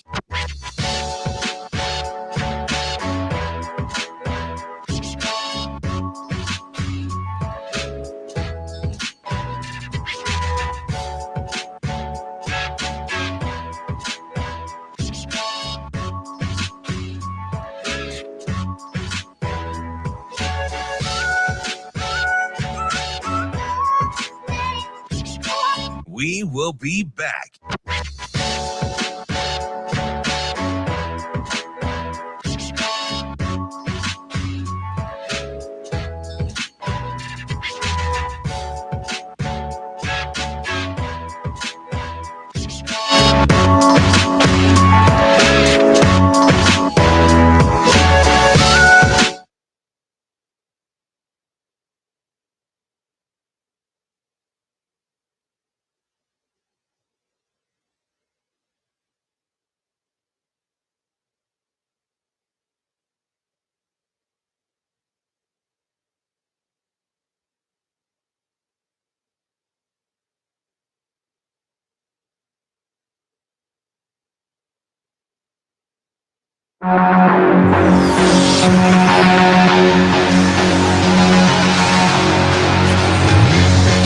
You're listening to Hurrdat Sports Radio. It's always a competition to me. And the thing about the kicker is it's quantifiable. So, like, we can do the percentages. I don't really want to go into those percentages with you right now, but they're close. It's really close. And they're making most of their kicks, which is good. So both guys are making a lot of kicks. So it's but we're going to let that thing kind of take another couple days. Halfway through the show here on Hurrdat Sports Radio, AM 590, ESPN Omaha, ESPN Tri-Cities. We're live on Twitter, Facebook, YouTube. That's DB. I'm Ravi Lulla here at Hurrdat Sports Bar and Grill, where you can come see us a week from Friday for our live show. There'll be a breakfast August 30th before the UTEP game. Get to eventbrite.com and search Hurrdat Sports Radio to reserve your seats. There'll be breakfast items. There'll even be some cocktails. All this presented by EP Foundation Repair. Make sure you join us on Friday. Are you guys going? A week from Friday, excuse me.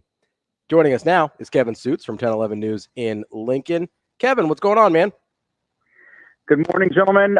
Searching for the fast forward button, just like everybody else. Like the longest week on the sports calendar, 6 days from Nebraska volleyball's opener, 8 days from high school football, and 10 now till Nebraska UTEP. Can I ask you something since you brought up volleyball? I've been talking about this off air, and I probably should have gotten to the segment, but of course, this football thing is pretty popular.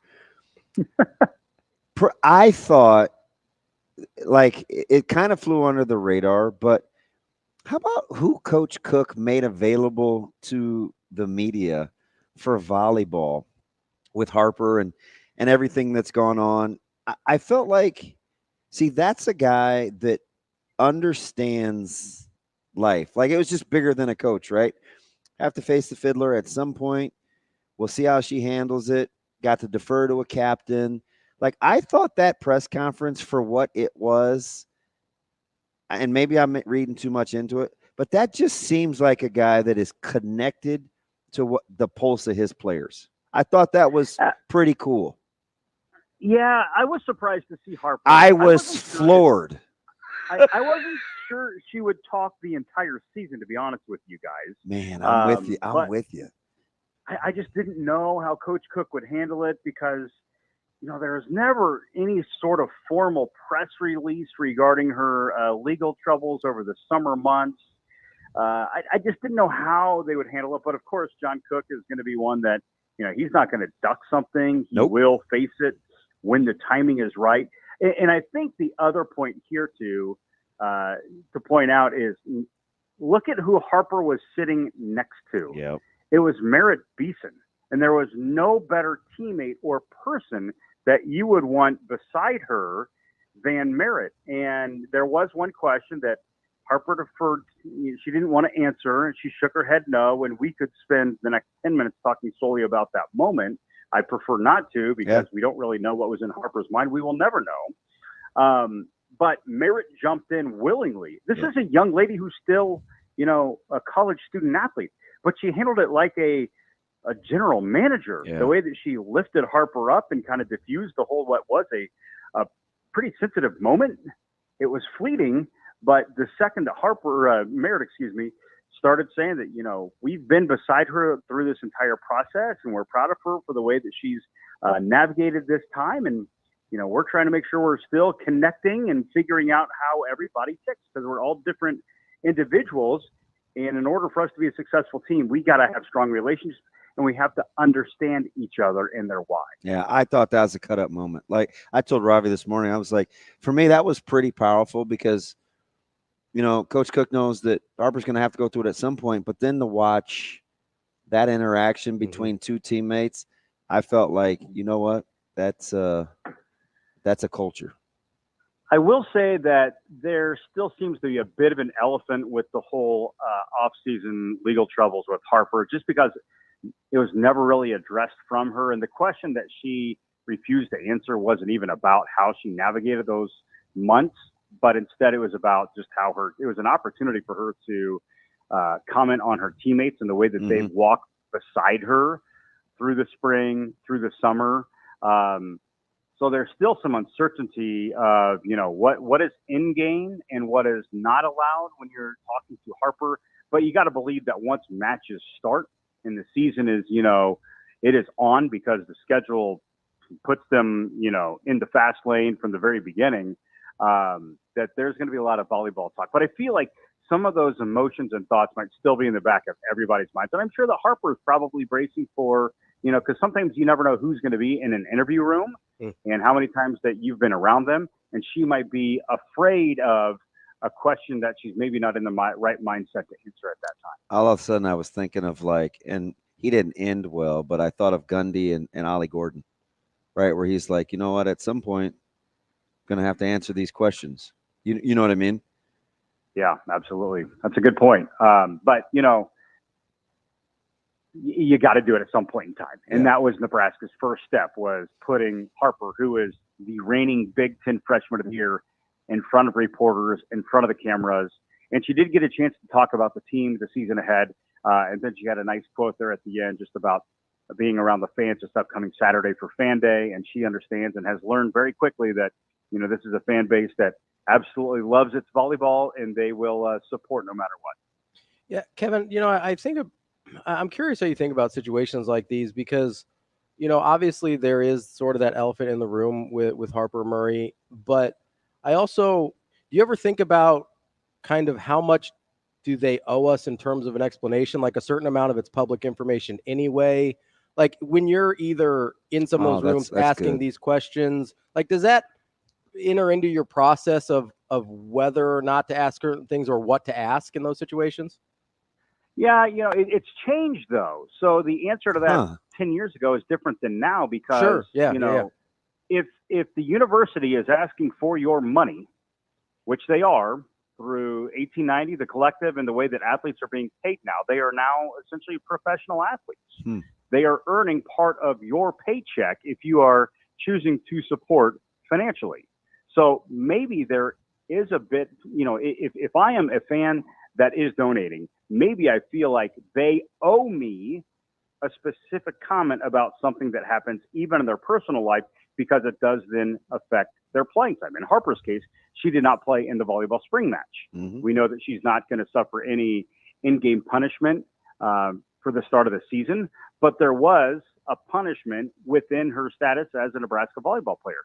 So I can understand that some fans maybe feel like there should be some sort of answer and there should be, a question of some sort to try to shed some light on that situation. I think 10 years ago, I don't know that there was as much of a need to do that, in part because they were student athletes. They're student athletes, and, you didn't have as much stake in the game. Yeah, you supported the team, but you weren't financially helping fund their experience.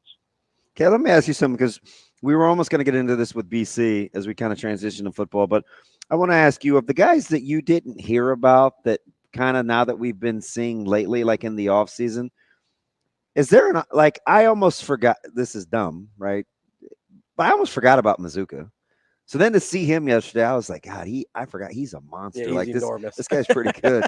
You didn't hear a ton about Justin Jenkins, or we haven't heard about Borkature. Of guys that you think will play a pretty integral role that we didn't hear a ton about unsolicited in the offseason. Is there a guy you're looking forward to seeing? Deshaun Singleton. I mean, he's a single-digit guy, and he's a returning starter. This is a guy who can make a ton of plays on the back end, and I just love the way Deshaun plays. Not afraid to stick his nose in there, and he's got pretty good coverage skills. We've heard hardly anything about Deshaun Singleton this year, leading up to the season. Yeah. And he's one of he's a Sunday guy. He is. Oh, there's no question. He has flown so far under the radar. I know some folks that when they were looking at the single-digit picture yesterday of who got those jerseys, that's the first time you're thinking of one of the top players on the defense all fall camp. So for me, to answer the question, it's Deshaun. I think Mazuka is a fantastic answer as well, just because yesterday, you can't miss the guy. He is ginormous. If I were to stand side by side to him, he would make me look tiny, make me look like a middle schooler. I'm 6 foot. He's just a huge guy. Just a big, mean-spirited guy, not a fake tough guy.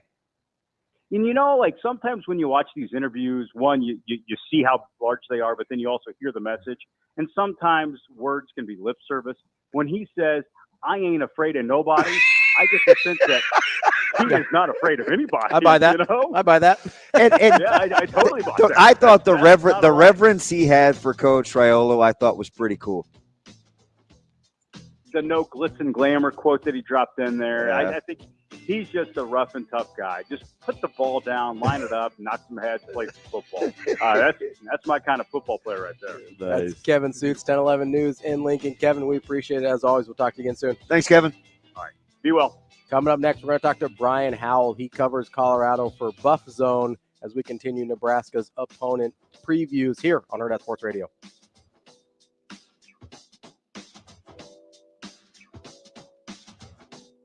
We will be back.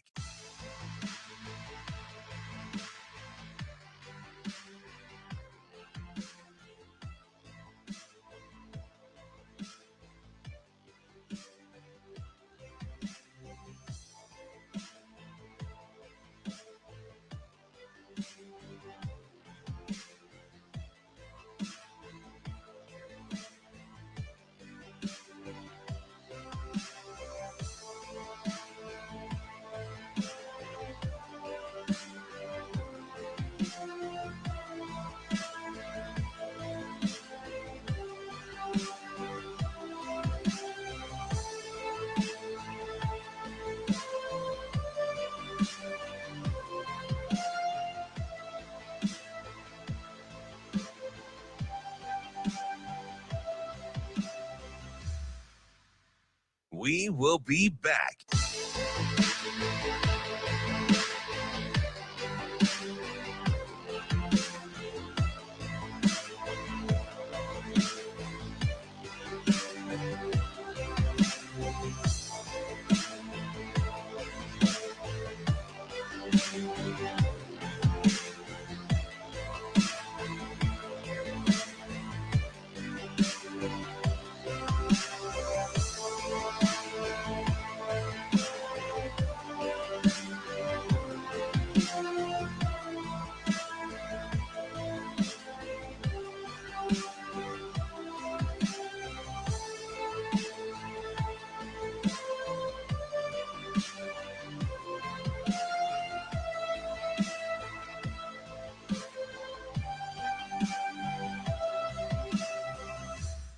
We will be back.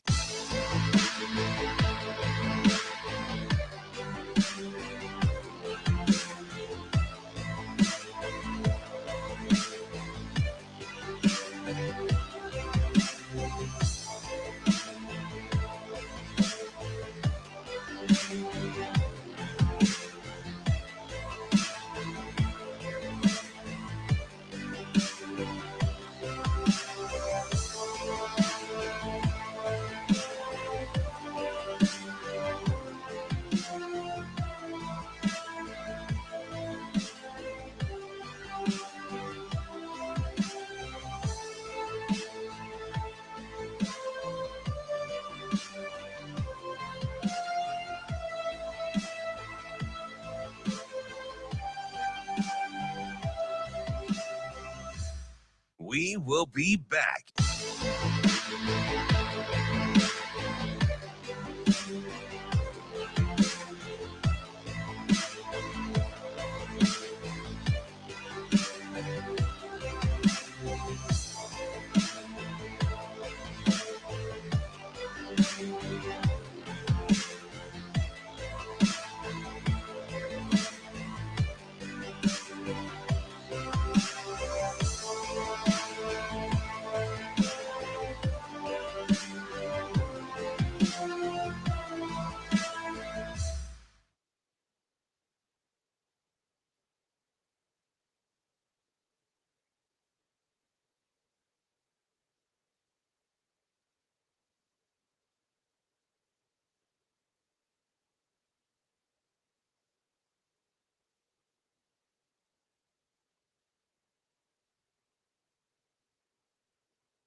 You're listening to Hurrdat Sports Radio. Second down and 10 for the 25. There's a swing pass out of the backfield of the screen, caught by Dylan Edwards. He's got men in front of him, running at the 30 to the near sideline, to the 35, 40, up the sideline. Here he goes! 35, on his way to the end zone. 15, 10, 5, touchdown! And in the Lone Star State, there is no star that shines brighter than Deion Coach Prime Sanders. He has shown the college football world that all of his predictions are on point as Colorado knocks off number 17 TCU. Wrapping up hour number 2 here on Hurrdat Sports Radio, AM 590, ESPN Omaha, ESPN Tri-Cities. That's DB. I'm Ravi Lulla here on the Pillar Exterior stage. We are joined now by Brian Howell, who covers Colorado for BuffZone.com. Brian, how are you this morning? I'm good. How you guys doing? Brian, how are you, bud? I am good and ready for a season. I feel like I remember I asked you, this was early, and I was like, oh, I bet all the media requests in Nebraska are going to be ramped up for you. And one of the things I remember you talking about, and this was early now, and one of the things we thought that was interesting was the relationship in the media in terms of access and how he has to be covered. What have you learned in year one when, as you want to have journalistic integrity, but what that could or could not mean for covering this program? Yeah, I mean, it's certainly unique covering him, and you don't know what to expect from day to day. And I think that for me, I just I do what I do, and I don't cover him any differently than I have other people. And sometimes you catch him on an off day, and sometimes he's fine. And I think if you're fair and balanced, he's going to at least respect you a little bit. And if you're not, then he may not like you. Brian, I do want to get into some of the things that happened this week. Obviously, there was a mix-up a shake-up on the staff this week, of the coaching staff at Colorado. What can you tell us about kind of how that, I think you're the one that originally broke the news on that. How can you tell us about how that actually shook out in terms of the timing and maybe how long this was coming? Yeah, I'm not totally sure what happened because they're pretty tight-lipped about this up there. But yeah, basically one of their quality control guys, Trevor Riley, who played in the NFL a little bit. He was with Deion Sanders at Jackson State and came to Colorado. He was kind of the special teams coordinator, for lack of a better term.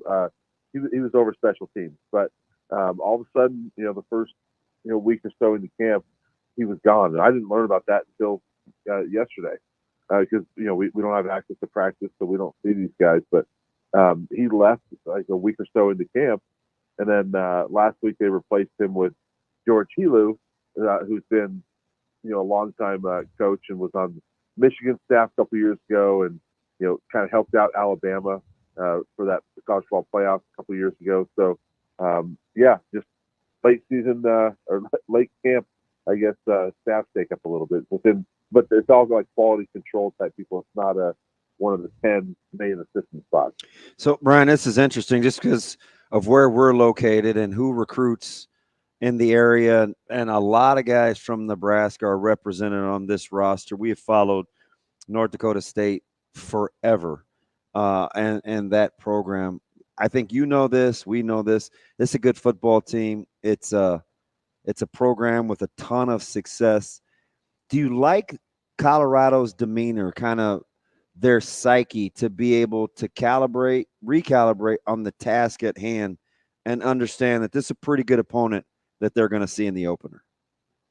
Yeah, I do. And I think that we haven't talked to them about this, but I do think the fact that Deion and most of his staff, as well as Shedeur and Shiloh and Travis and those guys, I mean, they played in the FCS just 2 years ago. And so I think they have respect for North Dakota State because they were one of the best at the level they were in. Yeah. So I do think that there is respect for that, and that they understand, what North Dakota State is and the toughness they bring. We're talking with Brian Howell of Buff Zone. Brian, I think one of the biggest questions on the field for Colorado, I think for everybody, is what is this offensive line going to look like? I know it's not a question that Deion necessarily wants to answer, so I'm going to ask you instead. What do you expect? Just don't say bolstered. Yeah, apparently we don't know what bolstered means. What do you expect from this offensive line as it has been retooled? They've brought in some new guys. Like, do you have any frame of reference to have an idea how you think this is going to go? Well, I expect it to be better, but I don't know how much better. I mean, we've only seen one practice, and it was last Friday, and the offensive line did not look good. The defensive line really got after them and recorded several sacks and things like that, and so they did not look good, but they were not 100% full strength. And I know they're still coming together and tinkering with a couple of spots. So I hope for them that it's together by next Thursday, but it should be a better group. I mean, it can't be much worse than what it was last year. It's not going to be, this line's not going to be up for the Joe Moore Award. They're just not going to be up that good. But I think if they're better and they can cut down on the sacks from last year, that's going to be a big thing for Colorado. Hey, B, educate me here a little bit. If I, as a football guy, and I tried to convince you, hey, man, this is just Shedeur and Travis, and you're like, no, like I think or pay attention to or keep an eye on. How would you fill in the blank? I would say there's a lot of guys. I mean, you could start with the receiving corps, which is really talented and deep. I think it's one of the best receiving corps in the country, honestly. And then I would go to defense, and they added a lot of really good pieces on defense. And again, it's not going to be the best defense in the Big 12, but it's going to be a pretty solid one. I think they got some really good people up front, and their secondary is pretty deep. So I saw a stat a couple months ago about 1,200 yards rushing less than anybody in college football, which was the worst differential for this offense. How much of what we think is going to be dictated in terms of Colorado's success has to do with the ability to run the football and stop the run? That's huge, and especially stopping the run. I think that they got gashed so many times last year on defense that I think that's a huge thing. I do think they need to run the ball better on offense, but they're still going to go as Shedeur Sanders goes, and they're going to throw the ball a ton. That's one of the big question marks we have is how much commitment are they going to have to the run? And we think they have talent in the backfield, but it's unproven talent. We have no idea how much they're going to actually commit to it, because last year they would talk about needing to commit to it, and then they never did. So, we're going to see what happens with that. But I think it's important on both sides of the ball that they get a ground game going and stop the run. So, Brian, I'm curious. I'm trying to put the pieces together here. So, obviously, you got Shedeur, who's a very talented guy at quarterback, very productive last year. You've got kind of unknowns in the running game. You think you've got maybe an improved but still maybe subpar offensive line, and then a solid defense. Like, you put all those ingredients together, what does it get you in terms of what kind of season Colorado could have? I think they're going to be much better than they were last year, and I think to me, a bowl game is their floor. And I think that if they get enough breaks, like if this offensive line really comes together, I think they can contend for the Big 12 title. I don't see them doing that, but I think they could. But I kind of have them in that 7-5, 8-4 type of range. God, that's amazing, because you kind of nailed their schedule last year. You felt like bowl game would be a big deal, and I think it caught me off guard a little bit because you hadn't bought all the way into kind of like the buzz. So if you're almost the opposite, because I hear, especially nationally, hey, this is maybe a 4 or 5 win team. To hear you say maybe 7 or 8, I think that's interesting to me, because you seem to have a pretty good handle on what they're capable of. At least you were one of the few a year ago.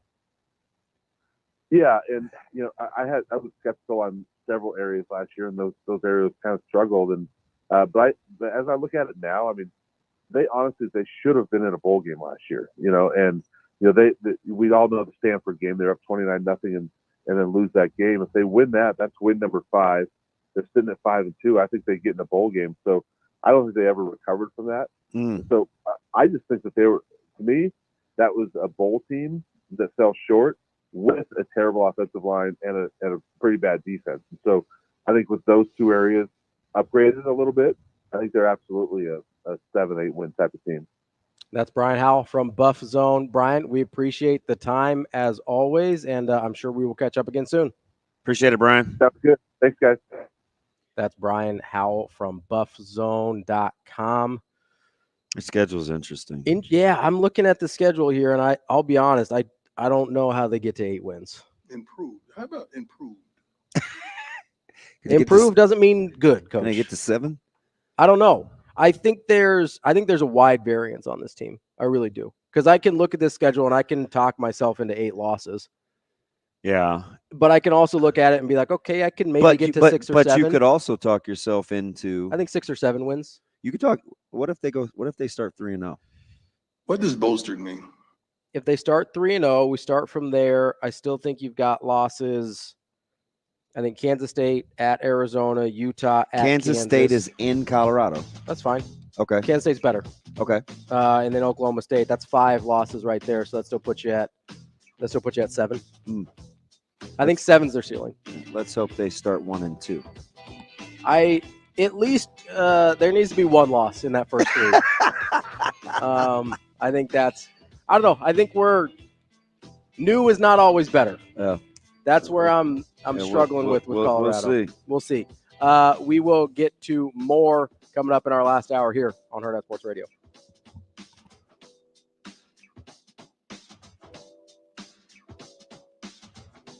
We will be back.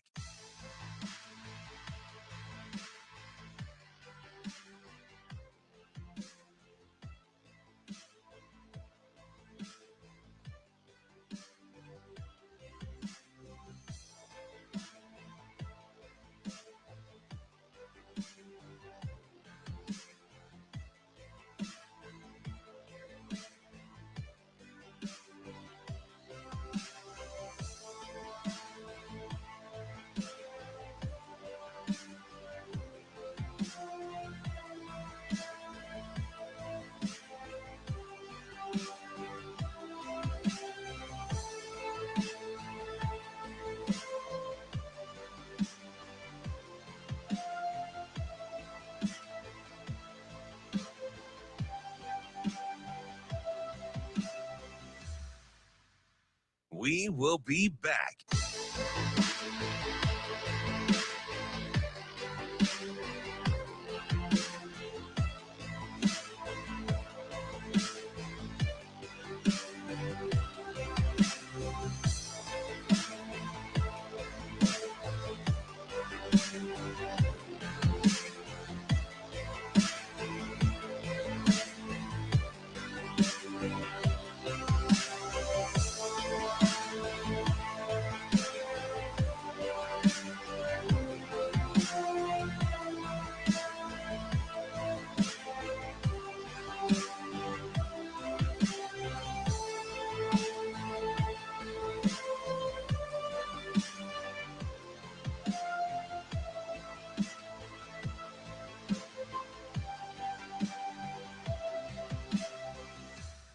We will be back.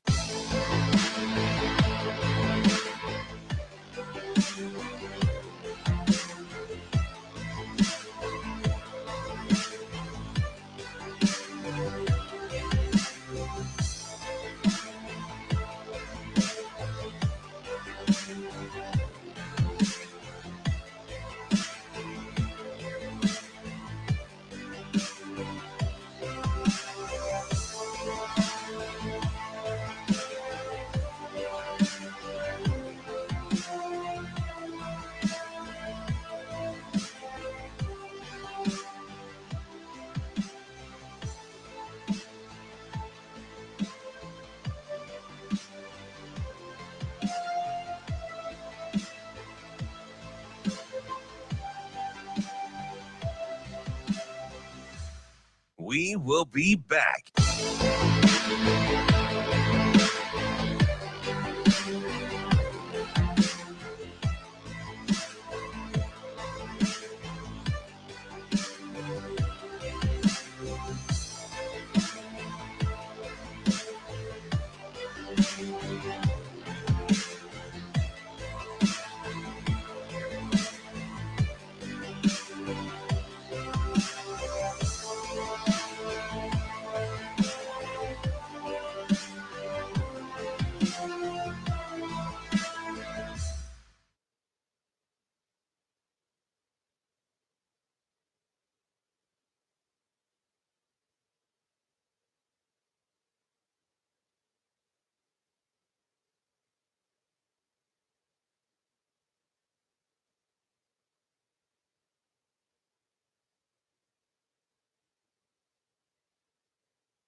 You're listening to Hurrdat Sports Radio.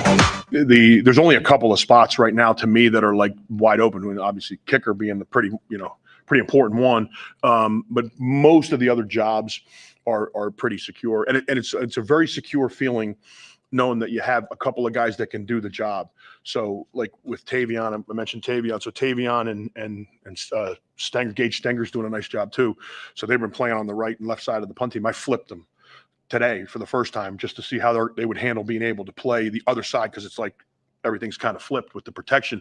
So to be able to have that ability to flip guys at this point in the season and have those guys have some multiplicity has been really cool and a really good thing for our football team. So that might, allow us to take Isaac off of there and not miss a beat, because those guys can, play behind him, or they can play on the other side, and that depth chart's not 100% set, but I feel really good about it, and you got guys on that punt team, like, Johnny Bullock's going to play on that team to start the season. And, Mackay Bayer's going to be on that team, and Camden Watucky's doing a really good job snapping. So, but I think that probably 90% of the jobs that we're going to do against UTEP are pretty solidified right now.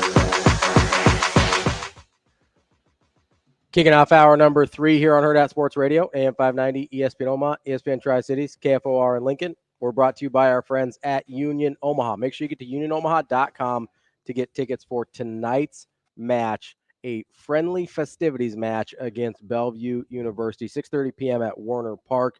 you can not only get tickets for tonight's match at unionomaha.com, you can also purchase exclusive team experience packages.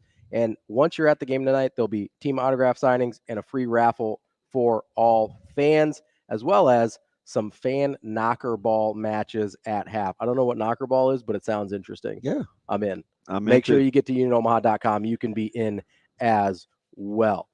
DB. What do you want now? Well, I wanted to invite you to answer the question that I asked BC, because you seemed like you really had some things you wanted to talk about. I'm sorry. Pardon? The question I asked Brian Christopherson. Would you like to be more specific? By the way, welcome, KFOR in Lincoln. Lincoln. That's right. Our friends in Lincoln. Hello, friends. Hello. I asked the question of guys that hadn't been talked about. Hello, friends. That you think are going to have a big impact this year, or that Brian thought it was going to have a big impact. And you were like, hey, I want to play this game too. Yeah, but then during the break, you kind of specified, is this non-starters? So, I mean, it could be starters. I personally was thinking of kind of rotation guys, because the starters to me are a little bit of given. Although I do think Deshaun Singleton was a good answer from Kevin. Yeah, you know what's funny? Yeah. I didn't think about how much I had heard about him, because I see and hear him about him all the time. Yeah. But it's not necessary. Not public. Yeah, and it hasn't been from the coaches, and Yeah. it's not from. So that's why I was like, oh, okay. I thought Deshaun was a good answer, because I do think there was kind of an out of sight, out of mind with Deshaun. How about Mazuka, just the late run? Yeah. Well, I think we forgot about him a little bit. Oh, for 100%. Which is, I think the first time we heard some murmurs was the 1890 practice. Yeah. Like, oh, Mazuka was with the ones, but then it was like, oh, Mazuka was like, we didn't say much. No, we just moved on. We saw it and we moved on. Yeah. I think there was part of that was set up by what we heard in the spring, that we're like, oh no, is he not gonna be good or whatever? Was he not brought even in? though we really like that though, right? The standard is the standard. No, yeah, we like that we get that information and that Coach Rule holds people at standard, but I think it caused some trepidation with Mazuka specifically, because we didn't want to. I like what he had to say about Coach Raiola, considering he's been 2 other places. Yeah. So at some high major places, Yeah. you know. And they told him to come here the first time. Okay? Do what you're supposed to. No, I think I think Mazuka's a good one, although obviously he got a little bit of run lately. But my mind mostly went to guys that I don't project to be starters. So like Borkacher was a good answer from that would have been what I would have said until you gave me the parameters. From BC, which I don't know if you kind of count Borkacher as like a co-starter probably. I don't know why. I don't, I'll give you another one that's in the same. It's in the Borkacher vein. Well, who's that? Bonner. Yeah, that's a good one. Every time IGC is a guy we completely forget about. But Bonner's a funny one too, because we saw him start in the spring game. We're like, oh, that's weird, Bonner. We saw him with the ones at the open practice. We're like, oh, that's weird, Bonner. Yeah. And we still never talk about Bonner. So those guys. So let's say Bork, Luke, and Bonner. Mm-hmm. Those are guys that are perfect discussions when we're trying to rattle off the top 9 wide receivers. Mm-hmm. Because we're talking about the top 9 pass catchers. Right. So it's like, okay, if those are in our top guys, they have to go somewhere. Yes. Got to put them somewhere. Right. And they'll find a way. They'll find a place. And I didn't count the obvious one. Fedoni? Yeah. Because that's the example I always give. Yeah. If he's your 5th best. And that's a given. If you go empty and he's in the game, who's the 5th wide receiver that's not playing? Honestly, he might be higher than 5th. Well, but yes, he's within the top 5 for sure. Right. Yeah.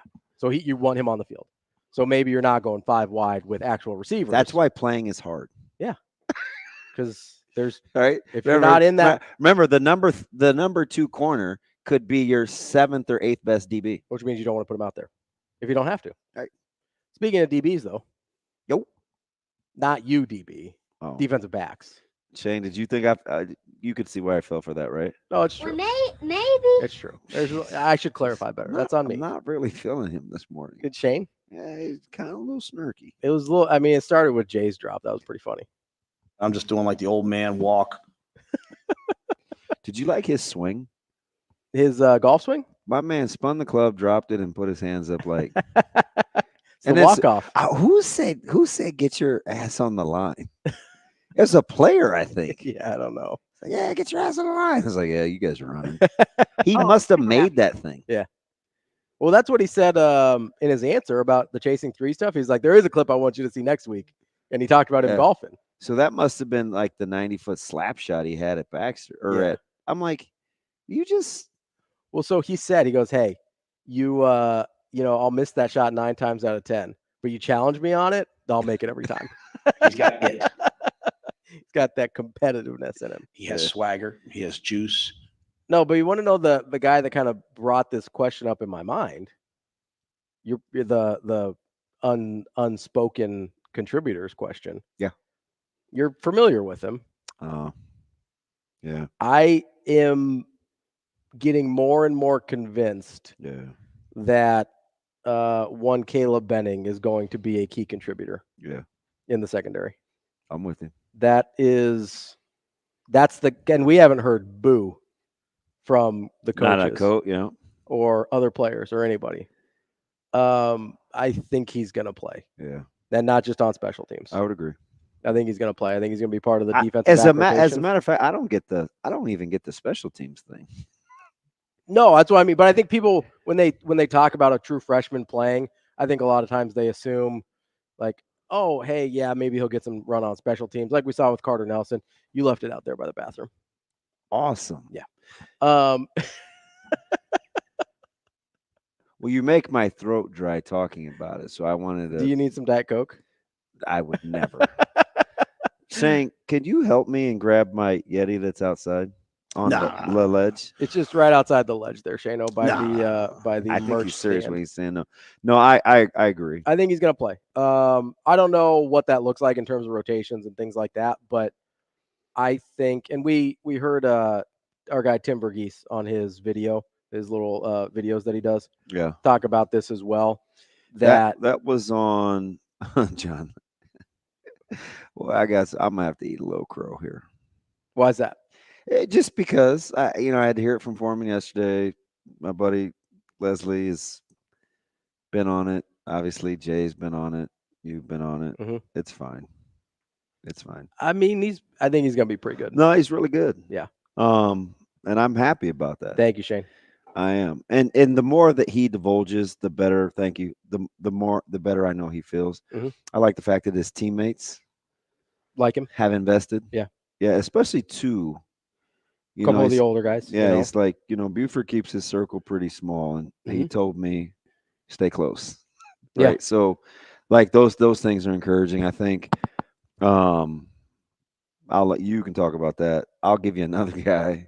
Or do you want me to move off of that? Or you? No, I do. I've got a little bit more, and then I'll let you clear your throat a little bit and feel better. But I guess my question for you would be, and I'm not trying to put you on the spot here. So if you don't want to answer it, don't answer it. Of course not. You'd never do that. I don't think I've ever done that. Where was your hesitation with Caleb in terms of playing early?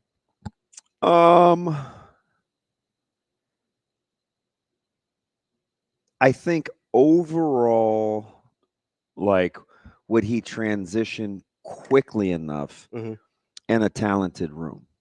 Because one of the things that you kind of wished he had done earlier was train football specific, right? Right. And so maybe I felt like he was behind. Yeah, so I'm trying to project here a little bit. You thought it would take him a year to get caught up with the football specific training. Yes. And then he'd be able to contribute. Yes. And he caught up immediately. Well, yeah, he did. Basically. He was training with Teddy and Anthony like the tail end of the school year. Mm-hmm. And then they would start to go twice a day. And he was with this really, really good guy, Grant Eberle, who's amazing. Mm-hmm. And he started to get up and he'd go twice a day. He'd eat one way and then he'd go twice a day. He'd lift with these guys, then do speed and agility. He'd eat with these guys, lift with these guys, and do speed and agility. So I was like, oh, okay.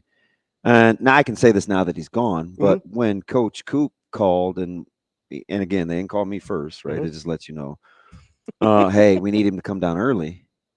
I was like, okay, that's cool. That was where I got my first indication. But then when he called the second time to ask me if I was okay, he's like, hey, did you talk to Coach Rule? Like, I know it's a quick turnaround. Like, just let me know. It was like 2 days after he graduated. It was the next day. He graduated on Right, Sunday. but they wanted him on Monday. Okay. Yeah, Monday. But they called you Friday or Saturday? Saturday morning. Yeah, so it was like 2 days. Yeah. It was like a 2 days turnaround. And he said, hey, he needs to be thinking about playing. Mhm. And so I was like, oh, sounds great. Just want him in there. So whatever.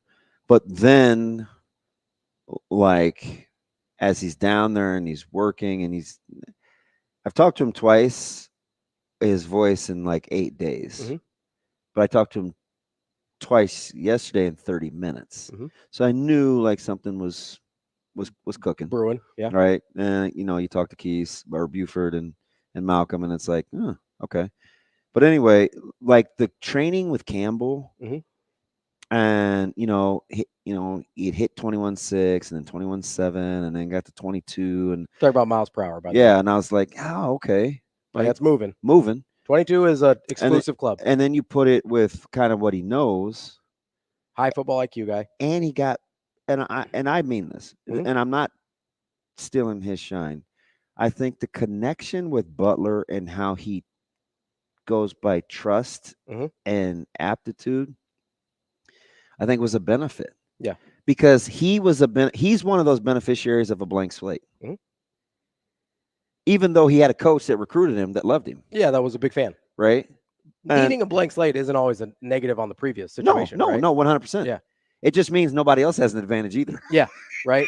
That's really what I'm saying. Even the playing field for Caleb. Yeah, that's what I'm saying. He didn't have any preconceived notions about the guys. It even the ahead playing of field him. for like Sanders and stuff. So Yeah. as physically, I got to watch him, and then he got to like 200, and he got invited to because he'd hit his weight goals and attendance, and he didn't miss any time. So then I was thinking, okay, but you still got to get into that top. You still got pass guys. Yeah, you got a lot of guys. You got to chase some guys down. Right. So Mhm. I mean, that was my reluctance. Just there's a lot of guys. In Yeah, the room. A lot of talented guys. But they're so deep athletically. The one thing that I didn't see that everybody else saw, Mhm. but was special teams. I'm like, you guys realize like it's hard to get on those units, Mhm. and they got a lot of guys that can run and hit. I think Like that's not a problem. No, I think people look at, and they shouldn't, but I think sometimes people look at special teams as like not throwaway units, but sort of like out here, like just off to the side units. Yeah. Where it's like, oh, if we want some true freshmen that we want them to play, Yeah, we'll but put them you over got to here. be.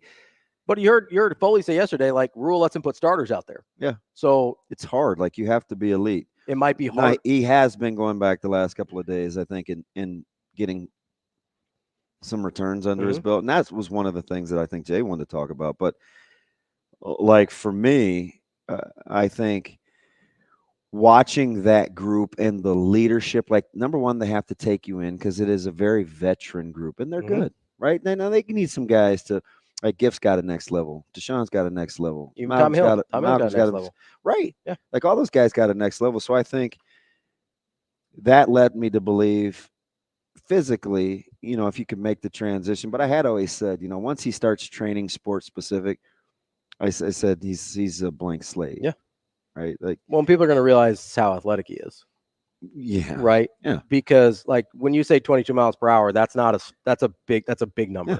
Like that's a elite for the team number, elite for anybody number, really. And then, when Coach Rule was teasing me about like he's not that he will be better than you, he is better than you. Mhm. Like I knew he was serious. Yeah, 100%. So I mean, I started to come around, but I think a couple of guys. I think a healthy Dwight Boodle, I think is going to factor in. A contributor we haven't talked about. Yep. Yeah. I think Mario Buford, when he's ready to go, I think. Well, even Marquise Buford, right? Like, yeah, Keys is the dude though, so he's in the deal. But we haven't talked about him. No, so that's where I thought you were going to start because that's who I would have started with. Yeah, I was thinking more like rotation guys, but Buford's a guy where. But technically, Marquise is a rotation guy. Yeah. Up until recently, this season happened. Yeah. Right? Because we had the three safeties. One, what were we talking about all offseason? Who's the second corner? Who's the second corner? Who's the second corner? I'm telling you, and then all of a sudden, Buford's a stud. We just slotted Buford, Keys into the second corner. Nobody really talked about it. Nobody gave it a second thought until we saw the 1890 practice. They're like, oh shoot, who's 24 out at corner? Oh, yeah, that would be beautiful. We know him, right? Like, yeah. So there's just lots of combinations. Yeah, but that's a guy that we haven't talked about at all, right? So guess who gets elevated now? And not in, and I'll get to. I mean, we can stay in the secondary if you want, but see, for a guy like Shavers without Javen Wright, right? See, now all of a sudden, there's a path to playing time, and you go from, let's say, there's 50 reps that you look at on film, and you're only in 6 of those clips. If there's 50 reps in there on film, you're in 38 of those clips. Yeah. So what people have to understand when they look at playing time and all that goes into it, and Foreman said it best, and I agree. He said you have to be in elite level condition. And I was like, well, duh, right? I always talk about physical fitness. He's like, no. Mentally. Because now you're getting into the rough parts of camp. You're at the tail end. You're starting game plan, so you don't feel good. You've been doing this for 3 weeks. Yeah, like these guys. What do I always say? What percent like? What's your 70% like? Right, the greatest. How highly can you operate at not when your you don't best? feel great? Yeah, the greatest Tony Samuel analogy ever. Right, he's the one that started saying that. Hey, Chief, you know what? Nobody feels good. So it's just like. I mean, I've heard a lot. Like, what's your B- look like? Right, like what's your C+ look like? How can you operate when you're not at 100%? So I look at guys like Shavers. I look at guys like Sanders. Like with Charles and Tarver, like getting healthy, like other guys are getting those reps. So just rigor. And then it's not just getting reps like, hey, I got an opportunity. It's, oh shoot, when we're in films, now you got to put good tape on. Right. Yeah. So you have to be able to handle that. Yes. Then you have to be able to handle, hey, we're starting UTEP install. Well, because you have to switch mindsets, right? Because you have to go from the mindset of like, hey, I'm trying to chase these guys down so I can get on some tape, into, okay, now I have to perform. Can you handle being evaluated on tape? Yeah. Like we're sleeping on that. Right. Like now I have to put down good tape. Yeah. Then you put down good tape and like, okay, now all of a sudden you're part of the game plan for UTEP, right? Can I now go from getting on tape to putting down good tape to being able to execute a game plan for a specific opponent? So, like there's constant differences that you have to switch your mind into. So who's figuring that out? Like the running backs. Yeah. Right? It's like, ooh, why have I heard about this guy lately and this guy lately and this guy lately? Well, with opportunity comes the ability to get looked at. Yeah. And when you're looked at, how do you respond? Because now you're held accountable. See, when you're not on film and you're not with your position group, it's a little easier to get by throughout the day. But now you're under the microscope. Yeah, you go through 110 plays of film. You see what's what. And everybody sees you now. Yeah. Like for good or for bad. There's something that goes into that. And then you have to be able to apply what needs to be corrected or what you need to build on, because it goes the other way too. If you're Tommy Hill, like you can't rest. I mean, now we're talking about what draft grades he's getting. He's not there yet. No, he hasn't played enough good football for a long time to be worrying about draft grades. Fast forward. Yeah. Stay here. I felt like we saw that with stay. That's just Cam an example. Taylor. Yeah. When he came back, I felt like we saw that with Cam Taylor. It's funny you bring. I'm quietly hearing that comp now. Oh, with Tommy Hill. Oh, with Caleb. So, like Dowdell. Yeah. Okay. If you think he's a gamer and all of a sudden he's on tape, can he replicate it every day? And then how do the other guys feel about seeing it? Like all these dynamics, they matter. Can I take criticism? Can I build on success? Can I bounce back from a subpar day? Can I handle them not talking about me? It's way more fluid. And talk about all these other guys. Yeah. It's like, and I heard it described to me yesterday, like the self-awareness of knowing that playing is like one great big puzzle and you're one piece, but how it fits together is the whole key. And it's hard to do as a youngin. It's knowing that because right now you're just worried about, do I have? Yeah. Am I in the right color jersey? Are both my socks on? Yeah, you're just trying to keep your head above water to a certain extent, and then you got to go perform. And why do I feel like trash? Yeah. Well, and am I still going to feel like trash in 10 days when we got to go play a football game? Yeah. Like, am I going to feel like a human being? Will I ever feel better? And then being able to manage that. Yeah. It's fluid's a great way. I think to look at it. Way more fluid than people realize, because we want it to be kind of linear and concrete, right? Because that makes sense in our brains. But there's so many variables, both football, school, age, whatever. And school hasn't even started yet. Right. That'll be a whole nother. That's a whole other part of the thing. And I know some of the guys are in summer classes, so they're used to it a little bit, whatever. But like, that's a whole other dynamic that we forget about. And I know they're getting paid now and all this. Like, they still have to go to class. They still have to pass those classes. And it's like when I talk about one of the characteristics that I look at, and I've said this for years, right? When I say you don't need a babysitter, sometimes guys aren't going to talk to you. Sometimes guys aren't going to talk about you. Yeah. That's kind of why I wanted to do this exercise of the guys that haven't been talked about, right? Because my thought is, okay, if they hadn't been talked about, but we still think they're going to be contributors, they have to be at a certain place mentally where they can handle that. Yeah, you just keep showing up. Like, and you don't need the external validation. And you have to also be a guy that can hear your name being talked about in a presser. And not change who you are. And not change, yeah. Like, still be the same guy. Okay.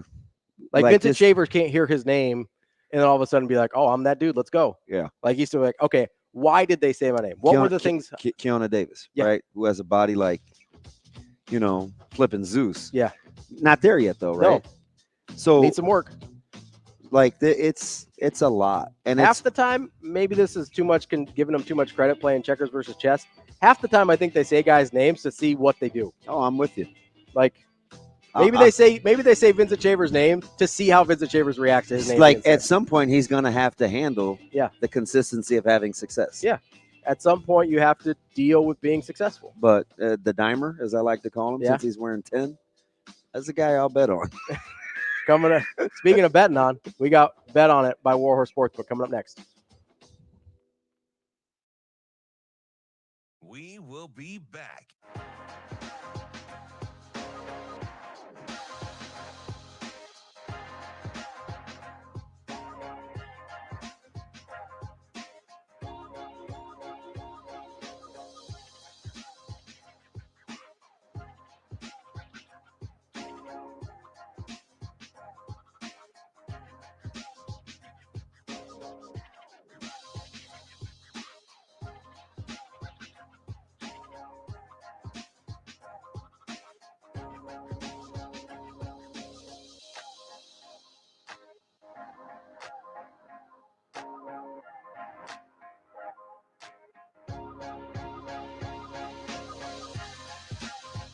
We will be back.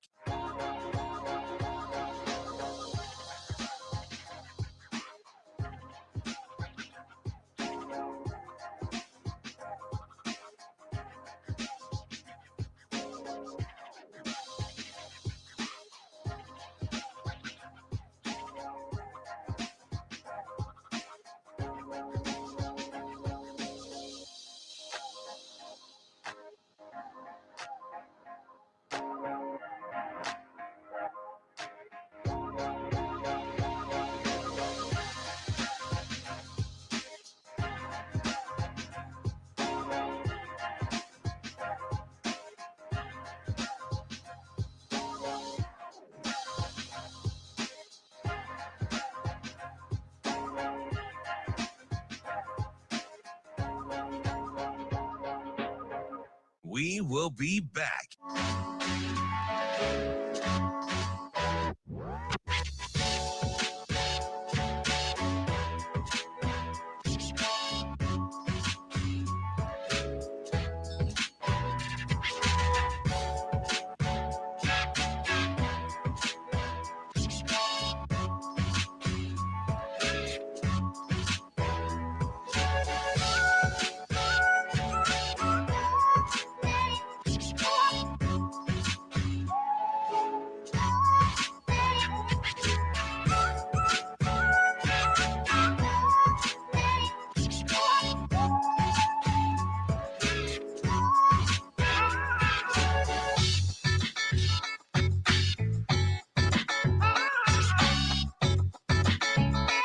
We will be back.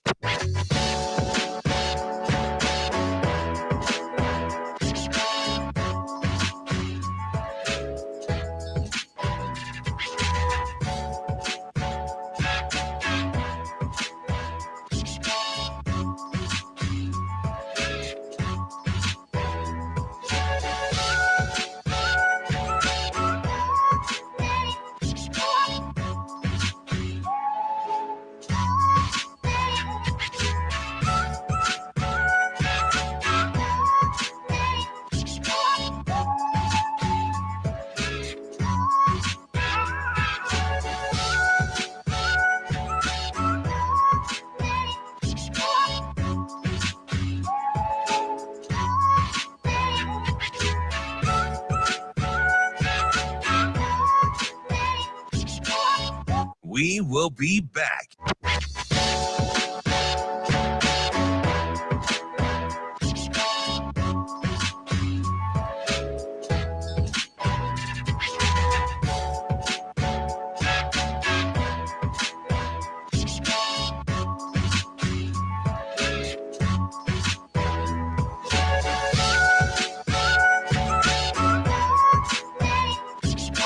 We will be back.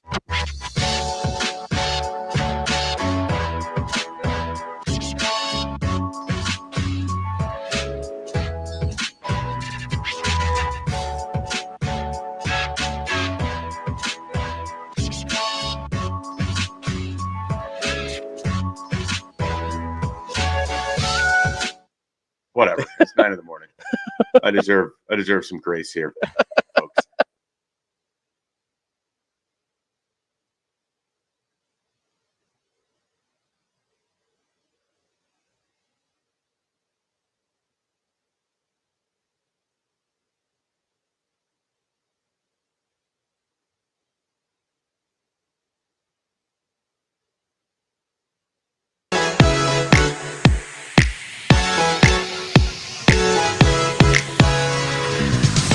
You're listening to Hurrdat Sports Radio.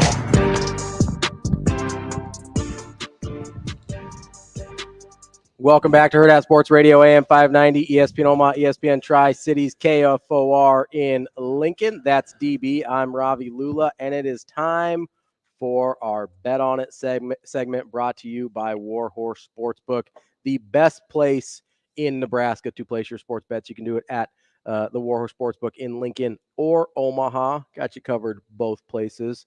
And it is, as I mentioned, the best place to place your sports bets. Keep your money on the Nebraska side of the river by placing your bets on nearly every major sporting event and all types of different bets, parlays, props, in-game bets. You know, I like those in-game bets, DB. I like the value you get there. Yes, you do. And I like the value you get going to Warhorse Sportsbook. No bets, no glory. What are we betting on here today, DB? It's what I've been thinking about for a couple days.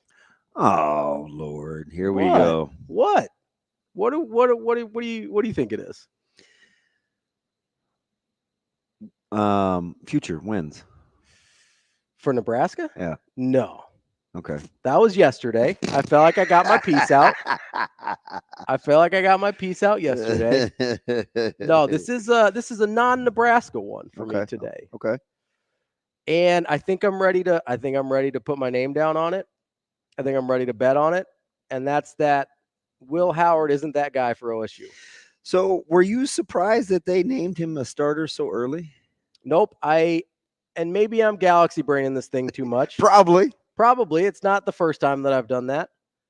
I think they did it to try and coalesce support behind him. Coalesce.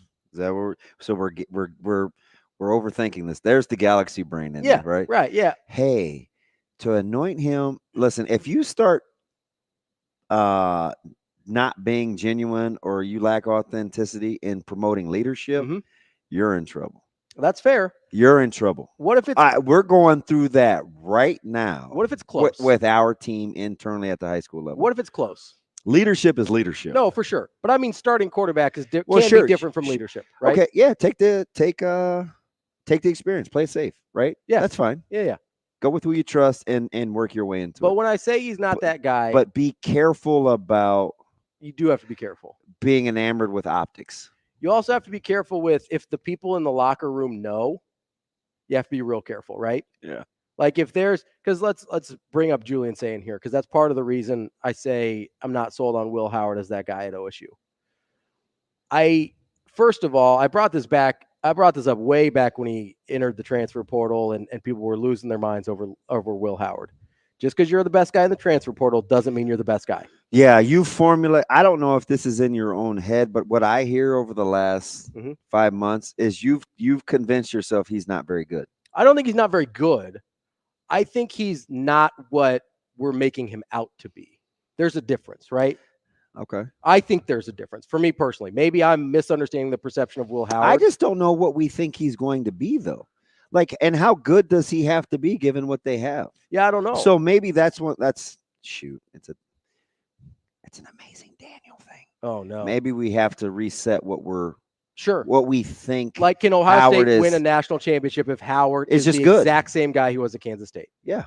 So the perception I've taken from it is we expect, or the people, the general, we expect Will Howard, since he's going to be around better talent, to all of a sudden take this leap. And it wouldn't be the first time. That's happened before, right? That's not necessarily the thing I believe in. I don't think that's going to happen. If Will Howard ends up getting the job done for Ohio State, it will be because he's the exact same guy he was at Kansas State, and that's good enough. But in my mind. But you could see leadership qualities, right? For sure. What we just talk about off air with our own team last year. Yeah. Right? What's the difference between QB 2024 and QB 2023? Is the leadership of Anthony Rizek. His ability to command that huddle, command that team. Yeah. So don't I'm not dismissing it. I'm really not. Because I that is the greatest leader of good players that I've seen in the last 20 years. Yeah. Right? It's one of the same reasons why I have such an affinity for Tommy. It's hard to lead other equal alphas. It is not easy. Especially because all of them have probably been leaders at some point. So if Will Howard is the guy, and he's leading other guys, and they look at him as a leader, hey man, shout out. But what's the other side of that coin? Hard because he's not a pro guy. No. He's not Henderson. He's not Judkins. He's not one of their 58 great wide receiver ones. Like Buka or he's not Caleb Downs. Don't undersell that now. So let me ask you this though. What if it's the other side of that coin? Right? Because this is how it could go bad. Okay. If it's the other side of that coin and Will Howard thinks he's that guy, but there are other leaders that are respected more in that locker room already. Do you think they would roll the dice? I don't know. I really don't. I don't. I don't think they would. So here's an interesting. It's too big of a year. No, but that's why I think they may take chances they wouldn't normally. Because all right, I'm listening. I think Ryan Day has, and this isn't an original thought, but has some of the most insane amount of pressure this year of just about any college football coach that we've seen in recent memory. Because his bar isn't making the playoffs. So this is Sands, Pittman, Napier. Oh, I think it's way worse than them. Even Marcus Freeman. Because you can have good years at those places and be fine. If you make the college football playoff and you're Ohio State, that's not good enough this year. Have you seen Florida's schedule? Not recently. Yeah. I assume it's bad. Ugh. But like Napier, if he makes the college football playoff, is good. Like he said, Ryan Day is not in that situation. Ryan Day has to not only make the college football playoff, he has to beat Michigan, and borderline, he kind of has to win the national championship. Like, I genuinely believe that. And that is a really unique position as a head coach to be like, hey, I know you're awesome and you win a ton of games. Well, that's all the reason to not tinker or dink with pretend leadership. But when if you think there's a reason, whether it's Will Howard's ability, if you think there's a reason that Will Howard can help you get to something and you're under that amount of pressure, I could see you compromising. I don't know. I don't either. But the whole situation makes me... Because on a much smaller scale, this is exactly what we went through. Yeah. last year. It's exactly what we went through. But ton of pressure. Yes. Perceived to be really, really good. Yep. The leadership came natural. It did. So you don't think that at that level? Not always. What if it doesn't? Like, I think it's what. Okay. I think the leadership coming naturally is less common than maybe we're giving it credit for. I think it depends a lot on what that locker room and the culture is like. And I don't know at Ohio State. I really don't. I'm not saying it's bad. I really don't know. Ask me another way. In Because terms of the leadership, because I felt naturally. because I felt like we had a couple of options. Yeah, but it was clear the direction we moved in. So if you do have a couple of options, I mean, and it doesn't end up being clear. Like, what if part of the team gravitates towards one guy, part of the team gravitates towards another guy, and it's not clear? I mean, you went through this to a certain extent with Tommy and Brooke. That's not who I would have used. I would have used Tommy and like Zach. Okay, sure. I would have used couple of defensive guys. But there were certain guys gravitated to, and there was another guy that certain guys gravitated towards. And if that doesn't naturally is that leadership though? I don't know. I think if they gravitate towards you, it's a bonus. Yeah. But I would have to think about if it was necessary. Because I think guys can gravitate towards Raiola. That doesn't naturally make him a leader. Fair. Yeah. I think that's fair. But he could naturally be a leader. Here's where that becomes a problem, right? If guys gravitate towards Raiola, if he thinks he's a leader, and feels like he needs to be a leader, but there's other people that probably should be leaders this year. Like, if he thinks he needs to be that guy and isn't that guy yet, that's tough. That's where things get a little messy. If Will Howard thinks he's supposed to be that guy because he's QB1, he got named the starter, he's got some accolades coming from another place where nobody else on that roster in the quarterback room has accolades in college football yet, right? None of them have played. Even though Julian Sain's probably better in terms of a pro prospect, Aaron Nolan maybe is better as a pro prospect. None of them have done what Will Howard's done. But maybe that's not the guy that people look to for leadership, but he feels like he should be. I think this might be one of those times where it's better to be a good follower too. Right. But if you have a guy that's not a good follower, because if I'm Bo Ryan or I'm Caleb or I'm like, I don't know, man. Some of that stuff just presents itself naturally. And if they're willing to do that, you think Howard did it naturally. Because that's what happened with Anthony. You would hope so. Like it's just natural. That's my bet on it. Will Howard at Ohio State. Not so sure. Coming up next. I'm willing to bet you may be wrong. We got the directors from the Nebraska Volleyball documentary here on Hurrdat Sports Radio. We will be back.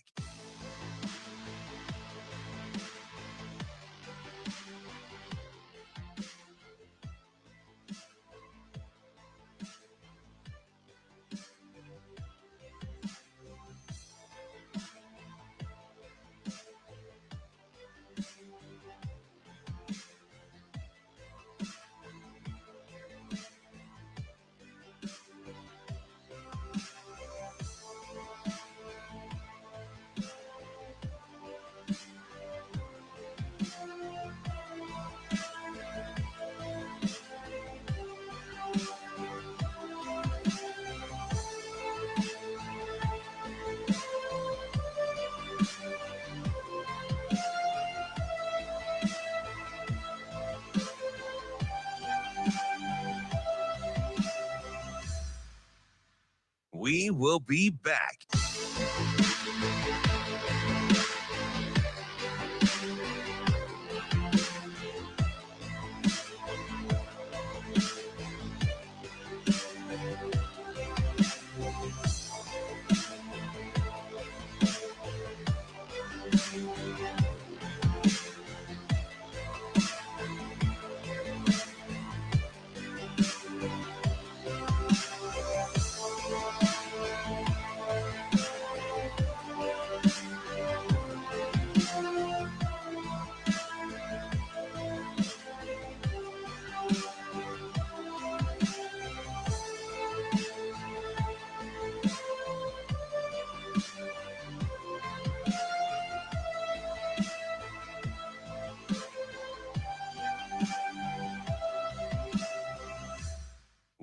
will be back.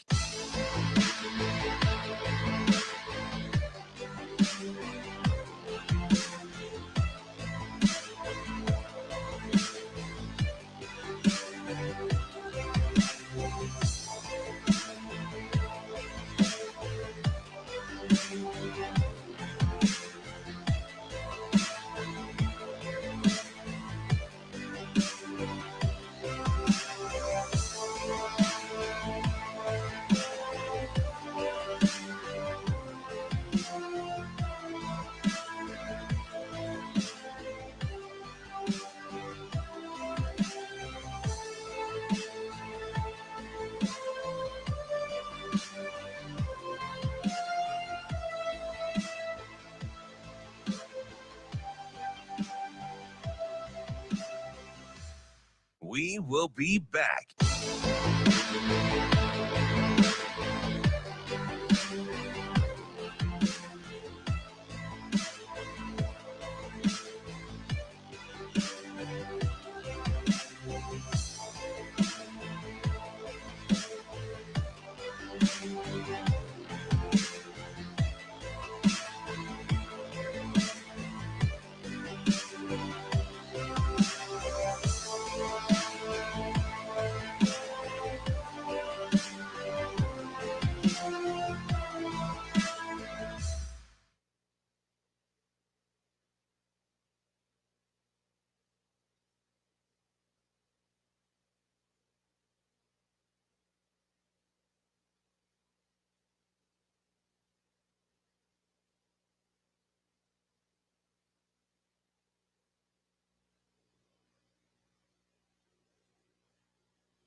You're listening to Hurrdat Sports Radio. Struggles with the pass, Batenhorst. What a save.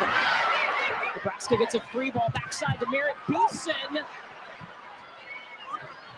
In flies Stafford. 3 blockers in front of her. Nebraska's block has formed a wall in Tampa. Wrapping up the show here on Hurrdat Sports Radio, AM 590, ESPN Omaha, ESPN Tri-Cities, KFOR in Lincoln. That's DB. I'm Ravi Lulla. We are joined now by Jennifer Karson-Strauss and Maddie Rundett. They are the directors of the Nebraska Volleyball documentary that will be airing on ESPN on Sunday. Jennifer, Maddie, thanks for joining us. How are you? Good. Thanks for having us. Morning, guys. Thanks for having us. How about this, too? Somewhat welcome. We appreciate it. And let's get right to it, right? Like, let's start with the catalyst for the idea, right? Because a lot of people have really good ideas and something could be cool. But you need a lot of people sometimes to go along and play nicely with you. Walk us through the start of how this got to be where we are today. Yeah, for sure. So, obviously heading into the 2023 season, there's a lot of interest around this team. No seniors, a lot of interesting players coming in. So that kind of is where you start. But then when Volleyball Day happened, I feel like that's the big moment where like a lot of eyes outside of the volleyball world and outside of Lincoln, became aware of the program and where, our story really starts. But it's like very much a jumping off point for us, I would say. So as you're putting this idea together, I'm always curious with documentaries. How much of this do you have? You mentioned the Volleyball Day in Nebraska. That's obviously a storyline you want to follow. And how much of this do you have kind of these preset ideas of, hey, these are some possible lines we maybe want to follow through this documentary? And how much of it is, hey, let's just see how this plays out and see what stories kind of naturally emerge? I think there's definitely things that you note at the beginning, right? I mean, we wanted to really be diverse in the characters, the people that we were going to talk to. So we liked having Rebecca Alec as the hometown kid. We liked being able to have a freshman and who better than Harper Murray, who was coming in as the #1 recruit in the nation. We liked having, Lexi and Merritt be those co-captains and give us their perspective. But I think it wasn't until we sat down with them, and then as the season unfolded, where we really were able to discover some layers for things that we couldn't expect or try to plan for early on that end up happening through the season and even after the season unfolds, that, you know, those storylines kind of came to us, and we had to be really adaptive in evolving to what the true story was. That's interesting, because after having, you know, the sneak peek, and it's fantastic, and we're always going to encourage everybody to make sure that they're tuned in on Sunday. It wasn't exactly like I thought. It was vastly different than what I was expecting. And a lot of times when you get creative people, sometimes landing the plane is difficult, because unlike me, I'm more like protocol. He's the creative one. But when you get creative folks, when did you know that it was going to take a certain direction? Because I know you talked about being malleable and able to go with it, but you have so much content. Like, how did you figure out, okay, let's land the plane this way, given all the information that we've accrued? I think when we started this pitch and trying to get the support for it, it did start off as something that was, hey, this is this massive interest that's taking place in the middle of the country. Let's dive deeper to see what that is and how it came about. But it wasn't until we actually sat down with people that we were like, yeah, that's part of the story. But probably, I'm guessing the thing that surprised you is just seeing the rawness of the expectations and the pressure that comes with wearing that Husker jersey. And I think after Maddie and I were able to realize that yes, this is this privilege for them, and this amazing opportunities come with that popularity.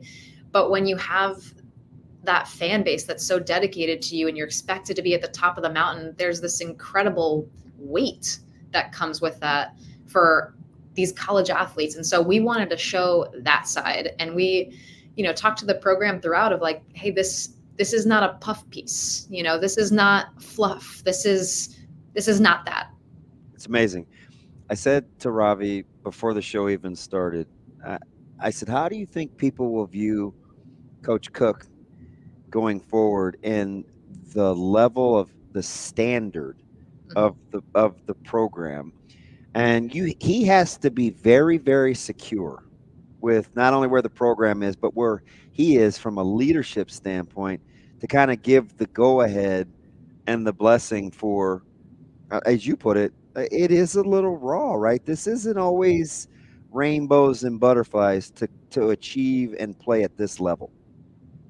Yeah, and I think that's kind of the beauty of what we were doing. I think up front, when we were having those initial conversations, like, we were honest about like what we were doing with this story, that it wouldn't be that sort of puff piece experience. So, you know, credit to Coach Cook and the team to like opening themselves up to just be honest with us and, you know, develop that trust with our team. So I'm curious what your impressions of Coach Cook were, because we kind of, you know, he's been around us a long time. So good buddy. We have some, you know, we kind of have the book written on who we think John Cook is, but what were your guys' impressions about him? He had to trust you guys. Yeah. Like that was my number one takeaway. I was like, well, Coach Cook must really trust, because I mean, it is what it is.